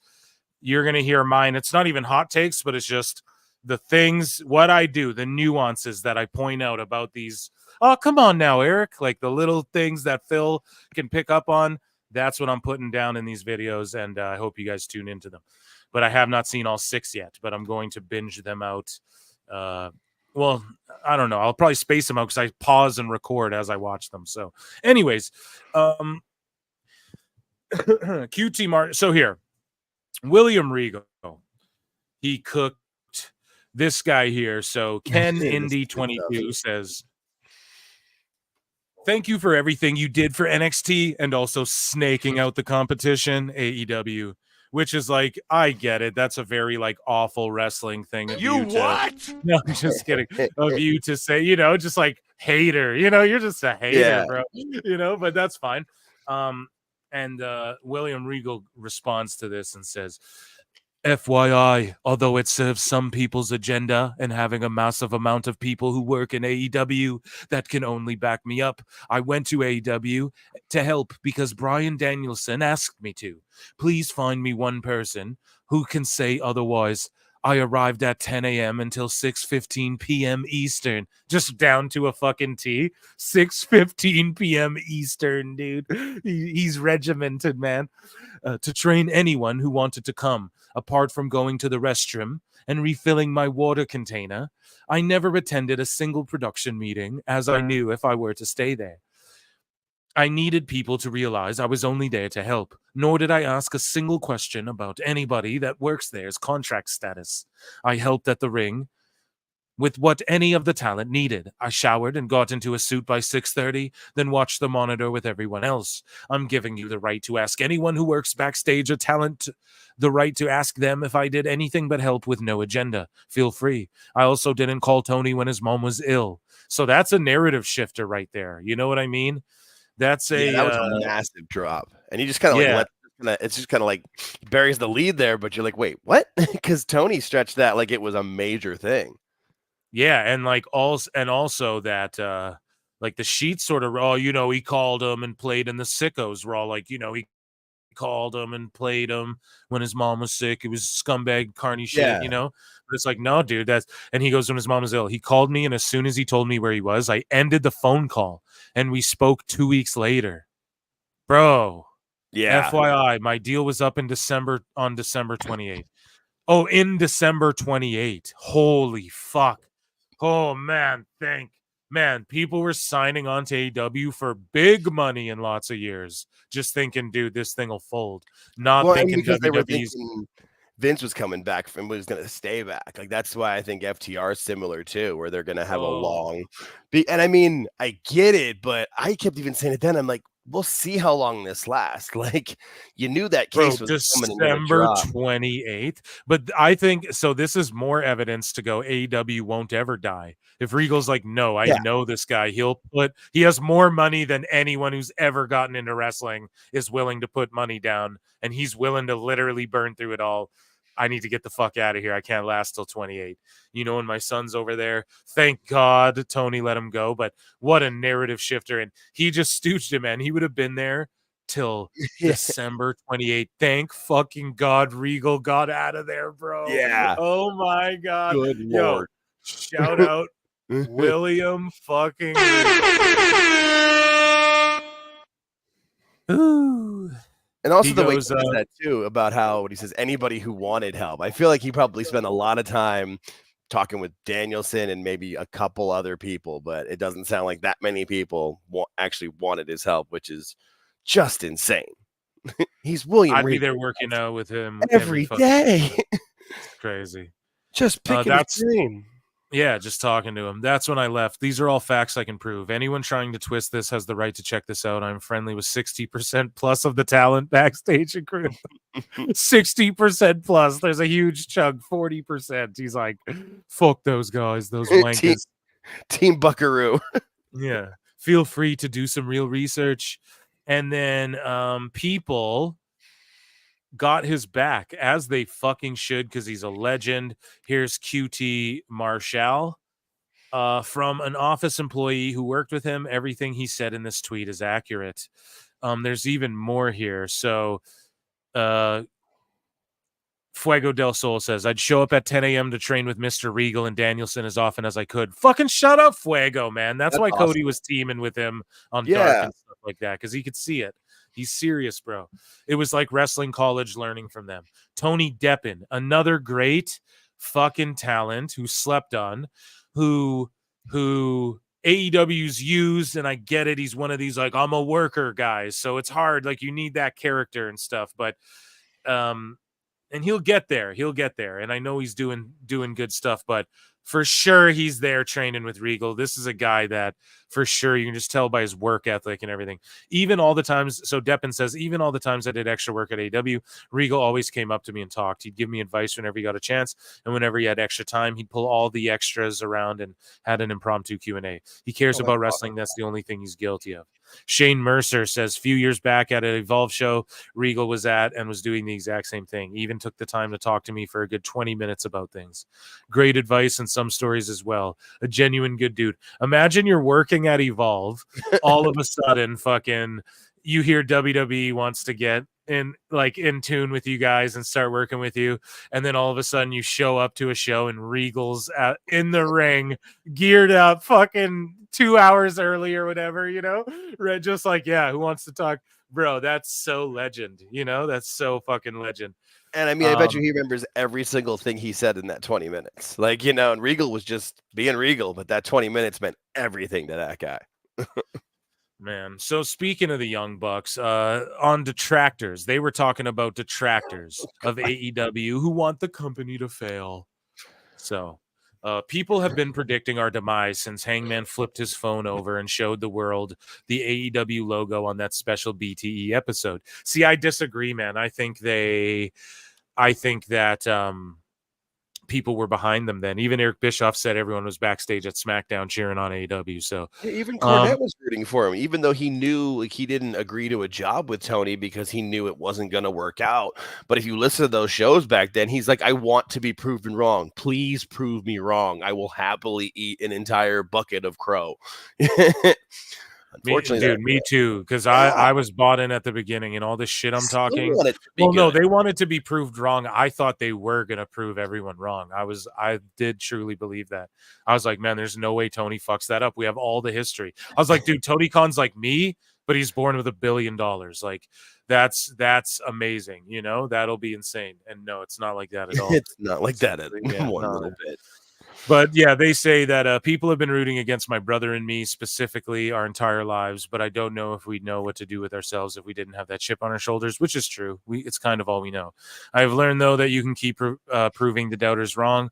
They'll just continue to move the goalpost. It's a fool's errand if you think about no, your fucking fans move the goalpost. Like, we know, like, the real motherfuckers are going, look, it ain't there, you know? It's a fool's errand if you think you'll ever change their minds. That's true. So let it fuel you all you want. Let it inspire you. But don't think they're all of a sudden going to have the light bulb moment and admit they're wrong. So then are you admitting that you guys are basically just fucking TNA now? That's never going to happen. They'll find a new thing to claim against you. They'll continue to engagement farm. They'll continue to parrot silly nicknames from shock jock grifters. So I don't parrot the fucking nicknames. I'm not a shock jock either. That's a little bit before my time. I listen to old Howard Stern and Opie and Anthony and stuff, and I'm definitely not a grifter. Because all I'm doing is just reading y'all's dumb shit and laughing at it. So how's that a grift? I don't really. And I try and root for AEW. Hey, I get smacked around because of you defending you. Don't fucking come to me with that shit. So. And what light bulb moment is he talking about? They haven't done anything right. Like, they still it's getting worse. He's talking about everybody having that moment one day, just like, this is really great because it's good, but it's not. But it's you not, want us to exactly. buy this crap?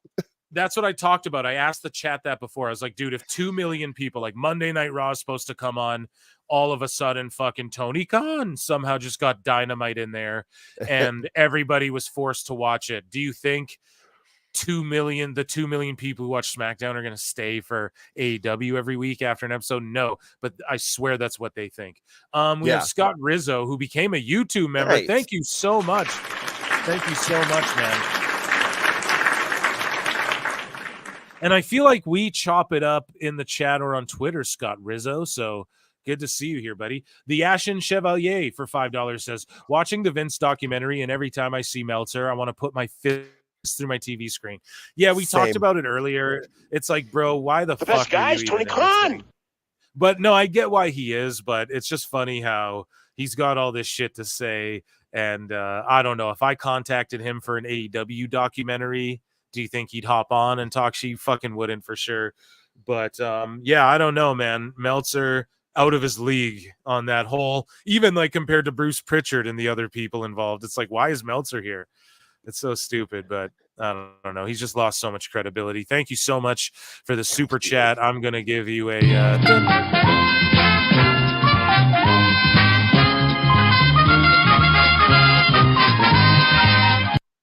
And so the Bucks go, just win for yourself and let history speak for itself. Well, we are, dude. And right. Yeah, AEW took the L. With more unprecedented success comes even more noise. And it's not unprecedented success. Yeah, and where's the success anywhere? We can literally see that every show, every time. Like we were just talking about Grand Slam. They sold initially, what was it, like 19,000. Then it was like 12. And then it was, now it's 8. Well, it's just cope, man. I mean, we know. It's cope, man. We know what the fuck happened. Like when they took that victory lap, bro. Oh, that was God. the end of AEW. Like it was, some people say it was the end before, but that was for surely the end of AEW. Guys, I want to do one last thing before we get out of here with you all. Jake, are you down with that? You want to stick around for a Sicko segment? Absolutely. Okay, so here you go, the Sicko segment. Oh, wow. Yeah. Guys, if we get rich enough, if you guys super chat enough, and I get rich enough, I will pull a Tony Khan and get the actual music for the Down with the Sickness. Down with the sick. Let's go, dude. Open up your hate. I fucking love that shit.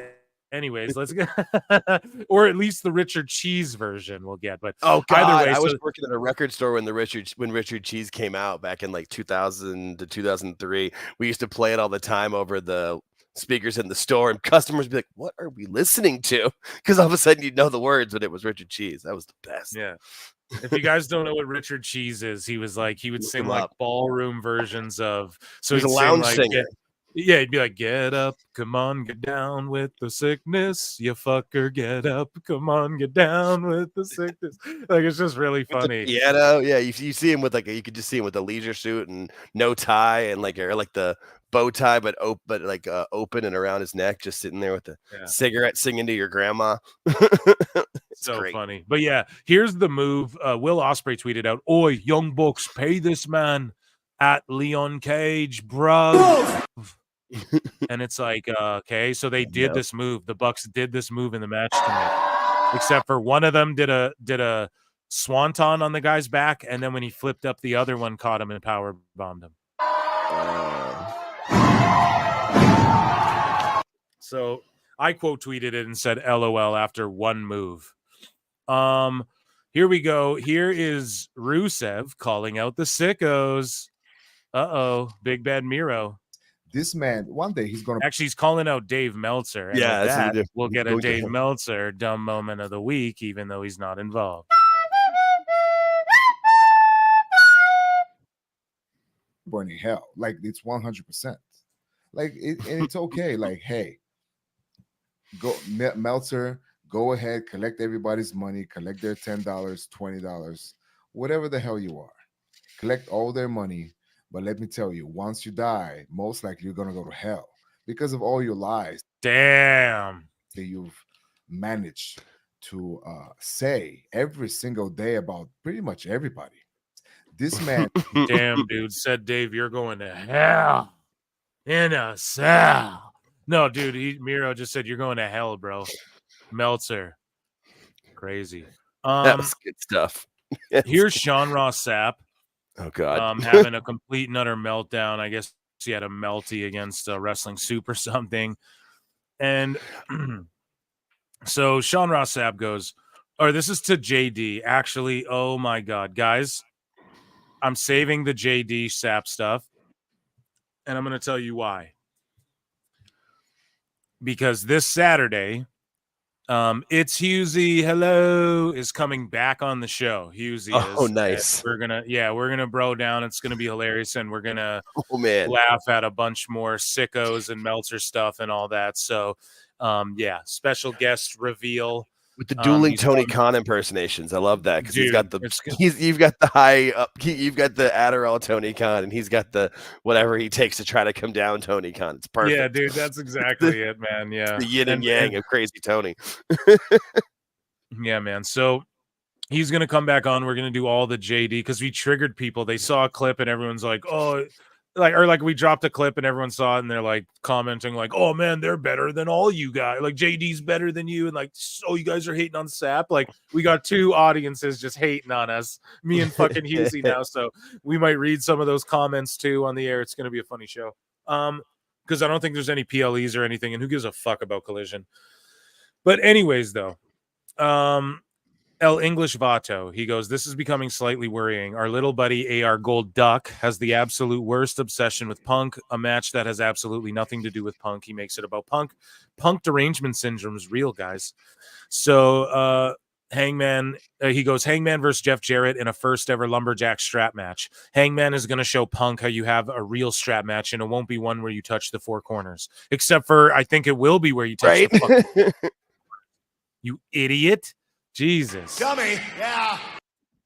So whatever, that guy's a duck and a fraud anyways. He doesn't really, he's just, it's fraud shit. Is Ibu glazing Tony? The answer is yes, before I even read this.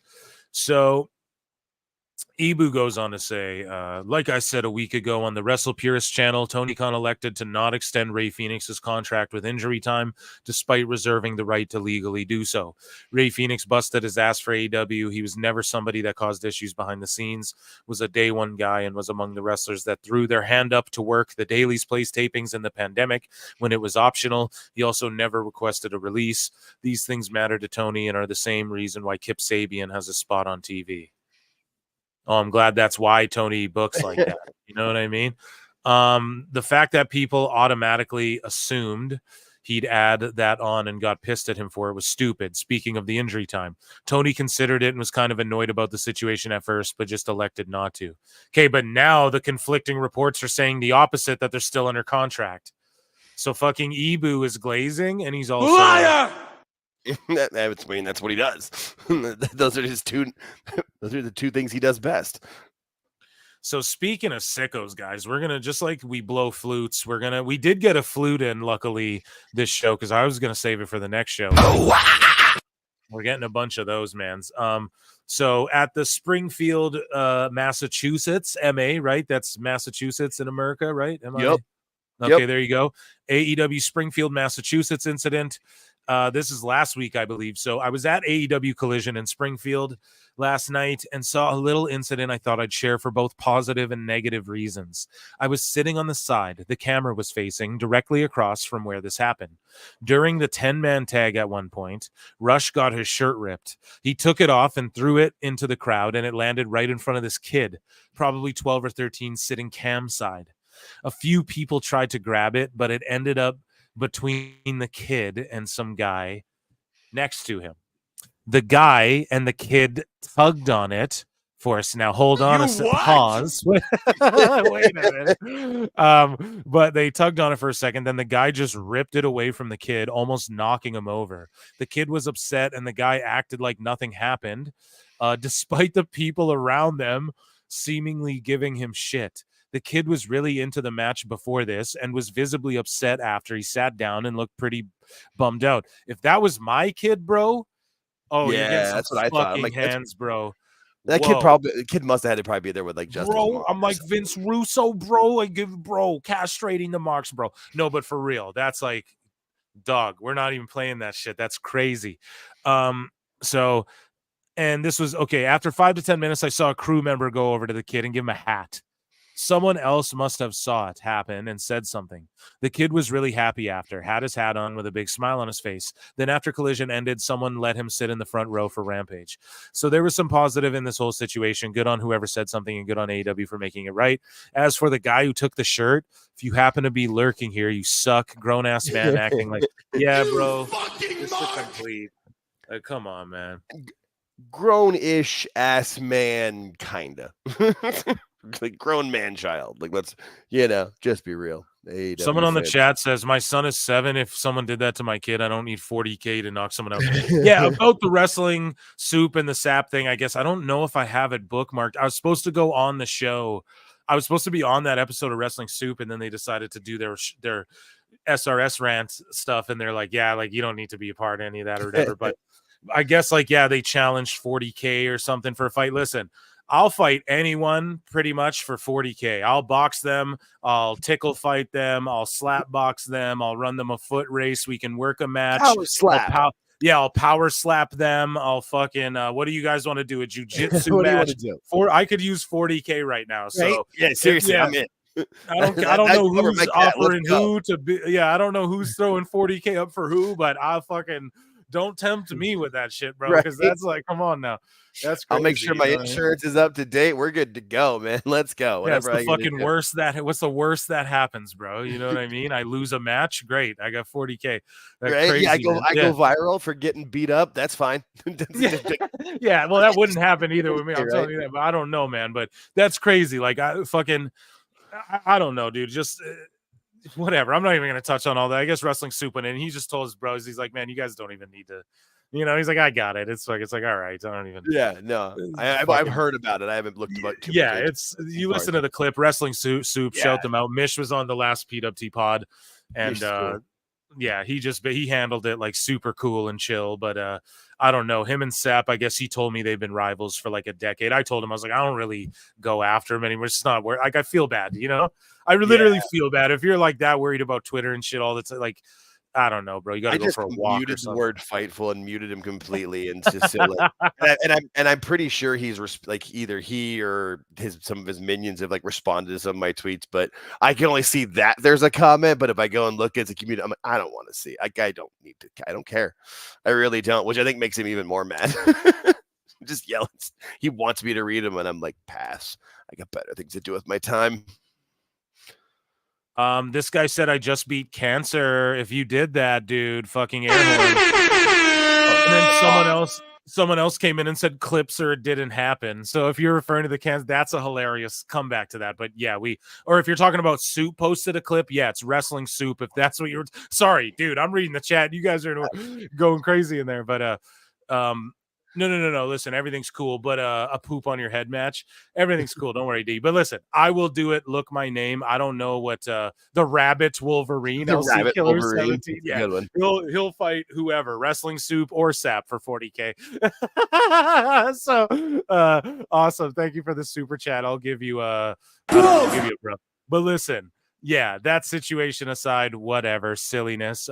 Shout out Wrestling Soup. Those are my guys. And yeah, I don't know. Elon's getting rid of apparently you can see other people's bookmarks. People are freaking out. I'm like, great, because I already show you guys my bookmarks. And then they're saying you can see people's like tweets if they have you blocked. So word, I get to see Fightful's hissy fits with JD, and I get to see Meltzer's shit, right from the source. Right. And I can't wait. It's all good. And I can read Fightful news again, because I'm blocked from the fucking hot news, even though it's like, come on, dude, the Fightful account, I don't even talk shit to that. I just bookmark it and talk about it. Has it AEW been blocking people lately too? Like the actual like main AEW account too? I saw they have blocked some people. Some I don't know if it's like a big thing. Let me look if I'm blocked by AEW.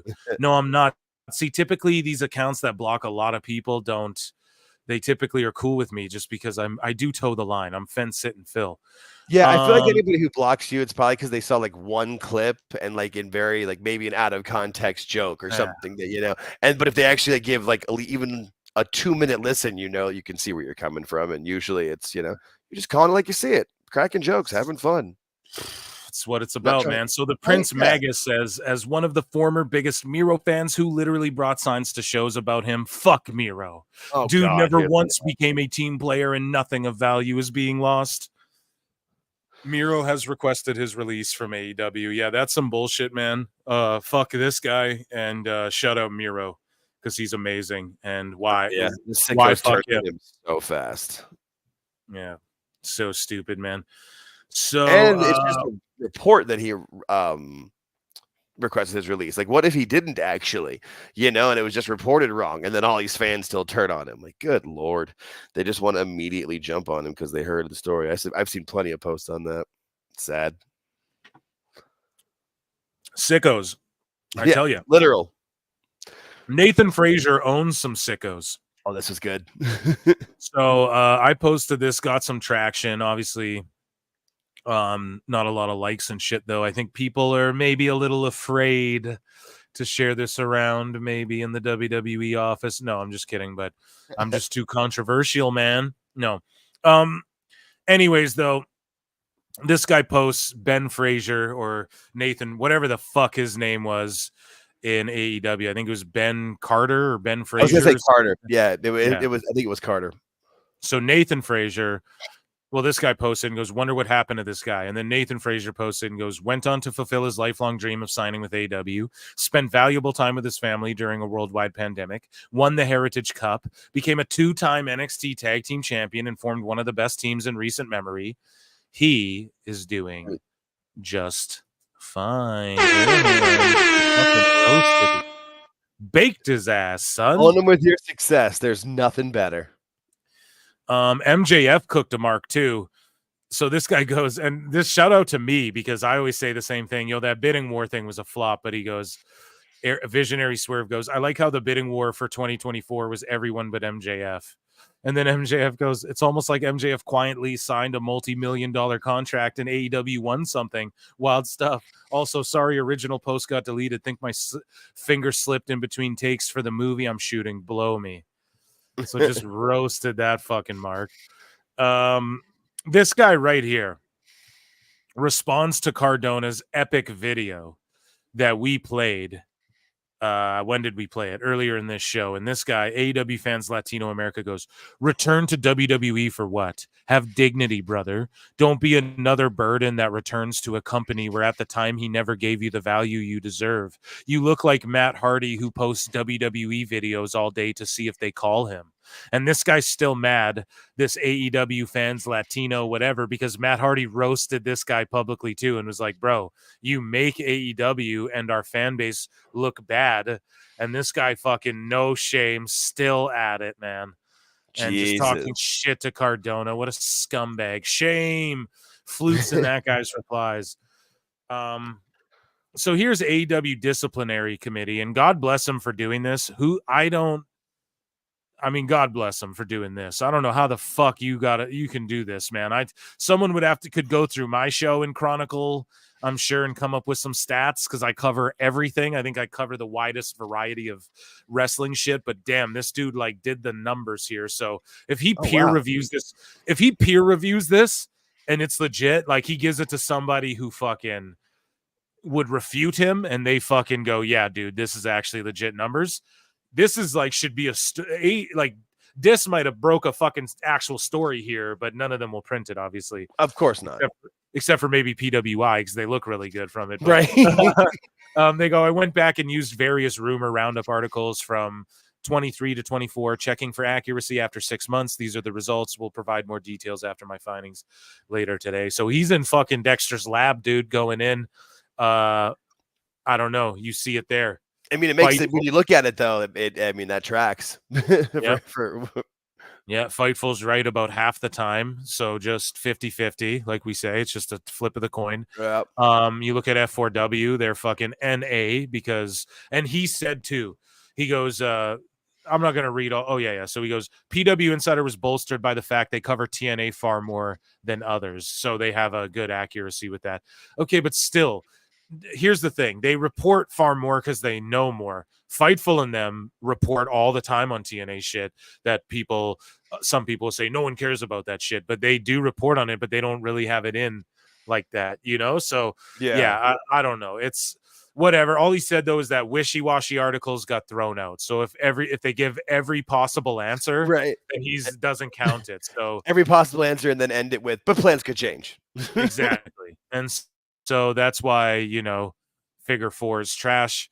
And then you have PW Insider. That's pretty fucking accurate. If this stuff is true, though, this could be like this is subjective ruling. And then someone could come in and be like, well, no, like, if there's some sort of criteria, I don't know. I'm just trying to give both sides of it. But yeah, I'll trust his data on that one because he took the time to fucking do it. Well, and just from what I've seen, that passes the smell test. That's what I would. Yeah, it passes the smell test. It doesn't see. It's like, yeah, that looks about right. Because as much as I make fun of SAP, they rarely will just report something as fact that isn't. Yeah, or they just go like 50-50. Like he'll say both things, and then you're like, okay, so it's both things. You know what I mean? Or he'll say like, oh, it's not this, and then he'll go, or well, not even him, just Fightful. Then they'll go, oh, this is what it was. Here's all the details. Literally, JD just said that about him, and that's what started that whole war that went down. So I said the exact same thing about SAP back in the day. Like, like if you're wrong about something, then after you have all the details and we're like, but you were wrong about that thing. And then you get mad at people, I get why JD was saying that because like fucking I said the same shit and it's true. It's what happens, it's what has happened multiple times. So, and this guy's data, I'm sure backs that up. You know what I mean?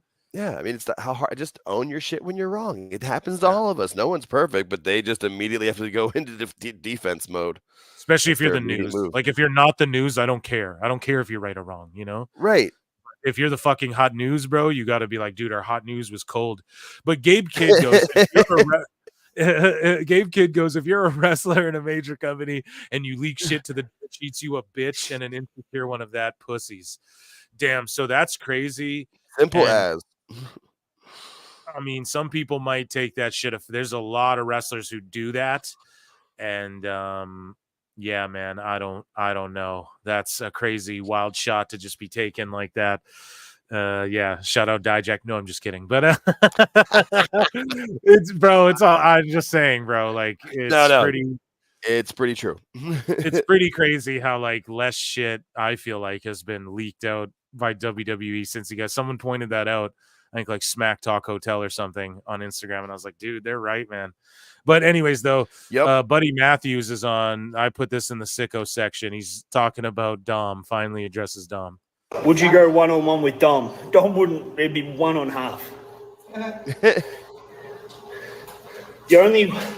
only way Dom would beat me is if I was a chicken tender and he was hungry.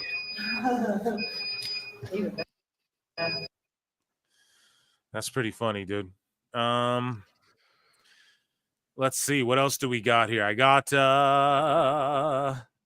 two more for you, okay? So Drainmaker believes Booker T is wrong.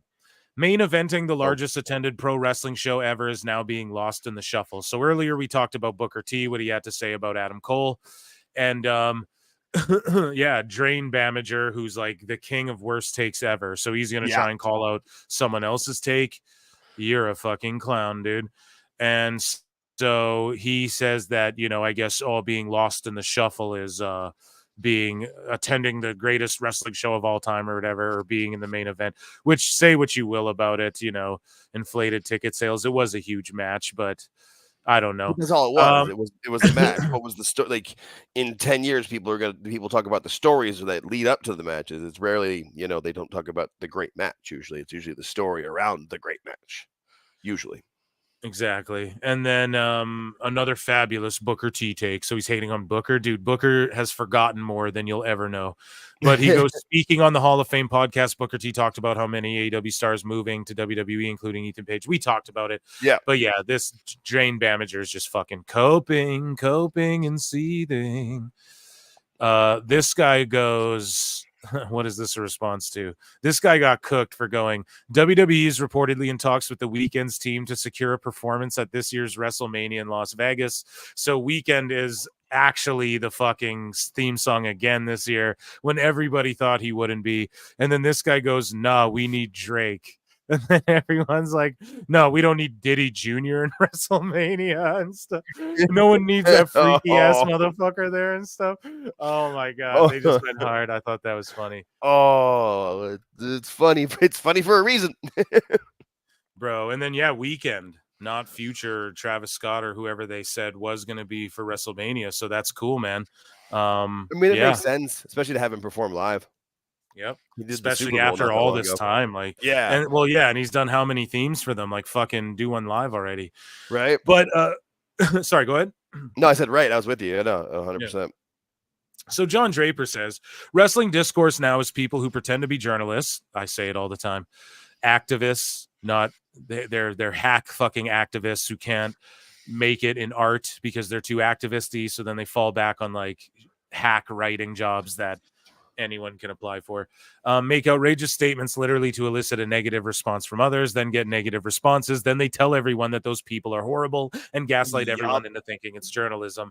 That's exactly it. John Draper's a ledge. And Miss Kate Fabe goes, I didn't know shit about HBK or Bret Hart when I started watching wrestling. I was intellectually curious and YouTube existed. I promise she never even watched their Iron Man match. She goes, no. Danielson versus McGuinness has been building for 20 years. And that's what they did with it, Miss Kate Fabe. Are you going to defend that Dynamite atrocity tonight? And no, it's not been building. One guy's been retired for a bunch of years, dude. And Nigel has been trying to tell y'all on commentary since he got the job. Yeah, because he knows that the Mark doctors are going to clear him in this fucked up company, dude.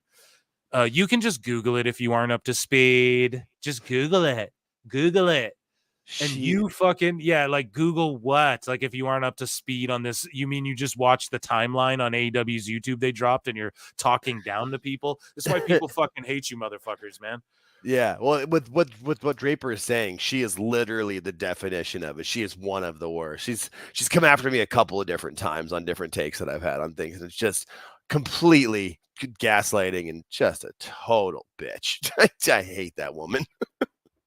I don't hate her. It's just Yeah. she's just so terrible. Like she's totally pretentious and talks down to people, and you can see why she's a big fan of her. Why she works for Sean. And They're so very this similar guy, people. Skytel Wrestling goes, what a bizarre episode of Pollock and Thurston. Both Brandons spent the whole time dumping on the rumored deal. Brandon Ross spent his time trying to diminish the value of AEW. Oh, it's so bizarre speaking objectively and true. And when our shows start telling the truth, it's so bizarre.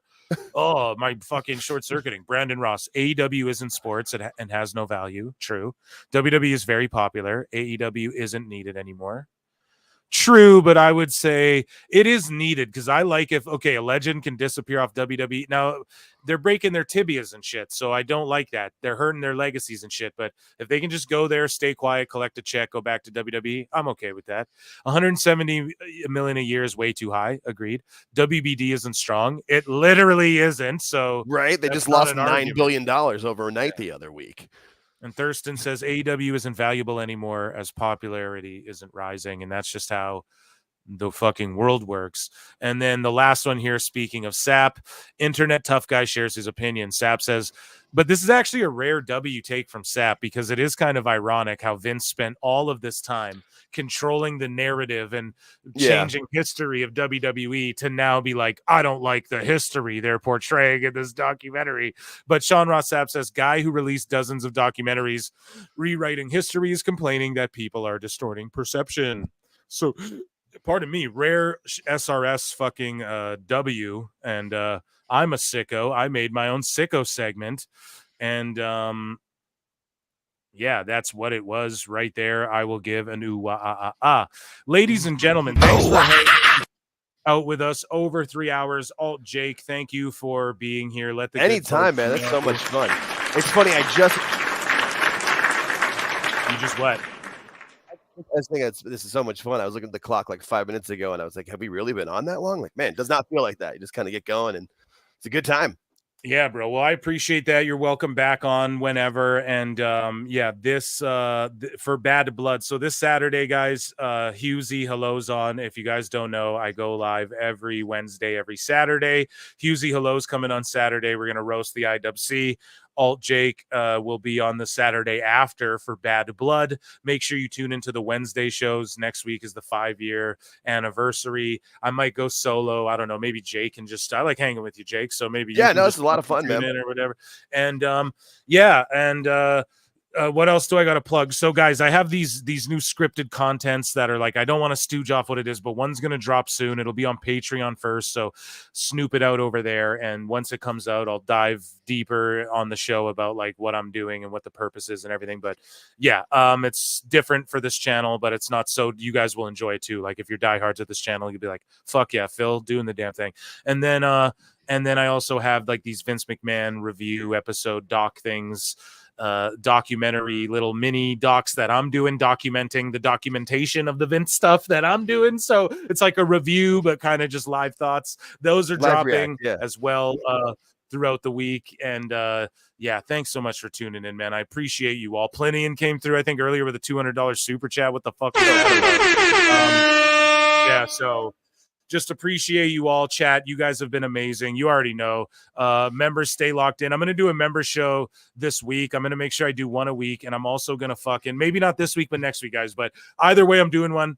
I know. And I'm going to start like live streaming just like every day. So, and it's not going to be PWT live show. I'm just going to hop on and do some like quick reactions to shits like 30 minutes, an hour, 45, whatever, right? I'm just going to hop on live. If something's breaking, I'm going to try and be more relevant with it and everything. So yeah, appreciate you all. Love you all. Alt Jake, you're the fucking man. And yeah, here is Chris Jericho to sing us a little something on the way out. Peace. See you in the Upside Down. I look and see it's not just me. Jack, why do you insist doing this dumb internet shit on TV? I look and see it's not just me. This place is a fucking joke, man. You're a clown. I quit. So many of us have stood where I stand. We are young, so raise your hand. So many of us have stood where I stand. We are the young, so raise your hand. They call us problem child. We spend our lives on trial. We walk an endless mile. We are the youth gone wild. We stand and we won't fall. We're one and one for all. The writing's on. We are the youth gone wild. No. It doesn't make logical sense, but it makes. Well, yes, of course. But it makes wrestling booking sense. Of course, this makes no sense. Of course, okay, it makes no sense. However, in pro wrestling booking, which often makes no sense, you would do that. It's about making money. It's not about anything else. Wrestling's always been about making money first and foremost. That's it. I look and see, it's not just me. Last weekend was the greatest weekend in AEW history. This is the greatest week. I look and see, it's not just me. Security, my safety, my life was in danger at a wrestling show. So many of us have stood where I stand. We are the young, so raise your hand. So many of us have stood where I stand. We are the young, so raise your hand.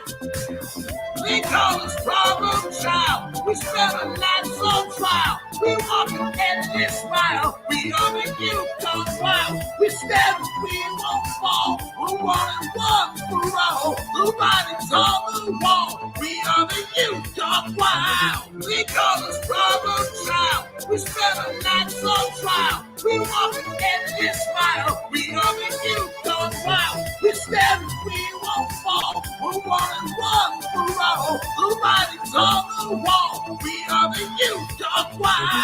Get wild!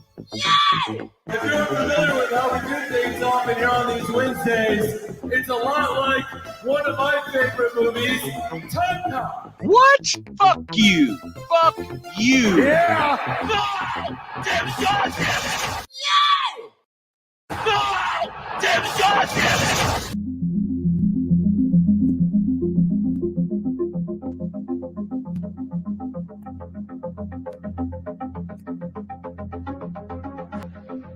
Ladies and gentlemen, shit's about to hit the fan. The system is broken. It was time for a revolution. We could be the wrestlers that we want to be. We have our own stories. We make our own characters. Different. That's what makes us elite. I've been forced to vacate the AEW World Trios Championship.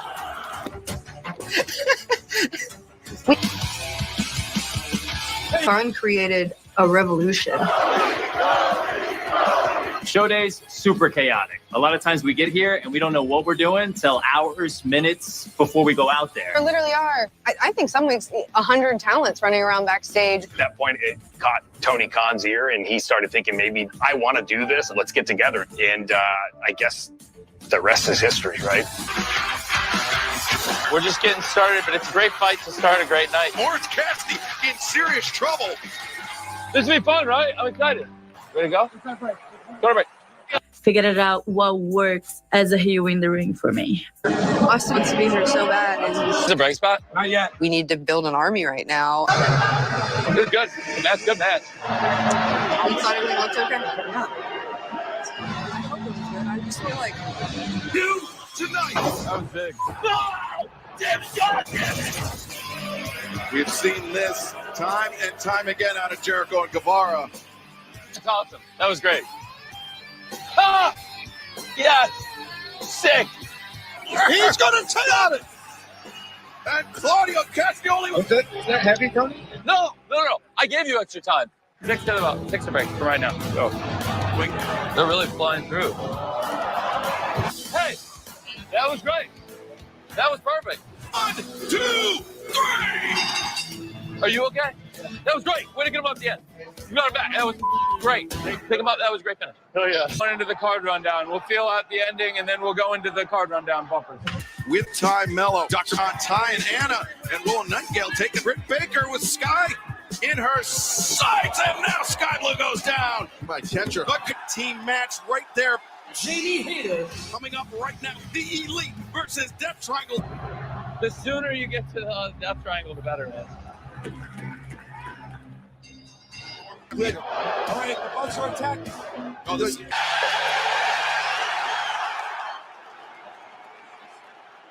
We're good. We got a minute or so. We want to get him going. Get him off this. Mox charging right back at Hangman. Now, I like this. I don't think I've ever seen anyone hit with an elbow like that. Oh, modern day pro wrestling. Danielson! We're doing good. We're doing good on time. This is good. Hey, hometown hero. Way to go. Welcome back. Yeah, it's great. Welcome back. Love it. Welcome back. Hey, welcome back. You okay? Oh, I'm great.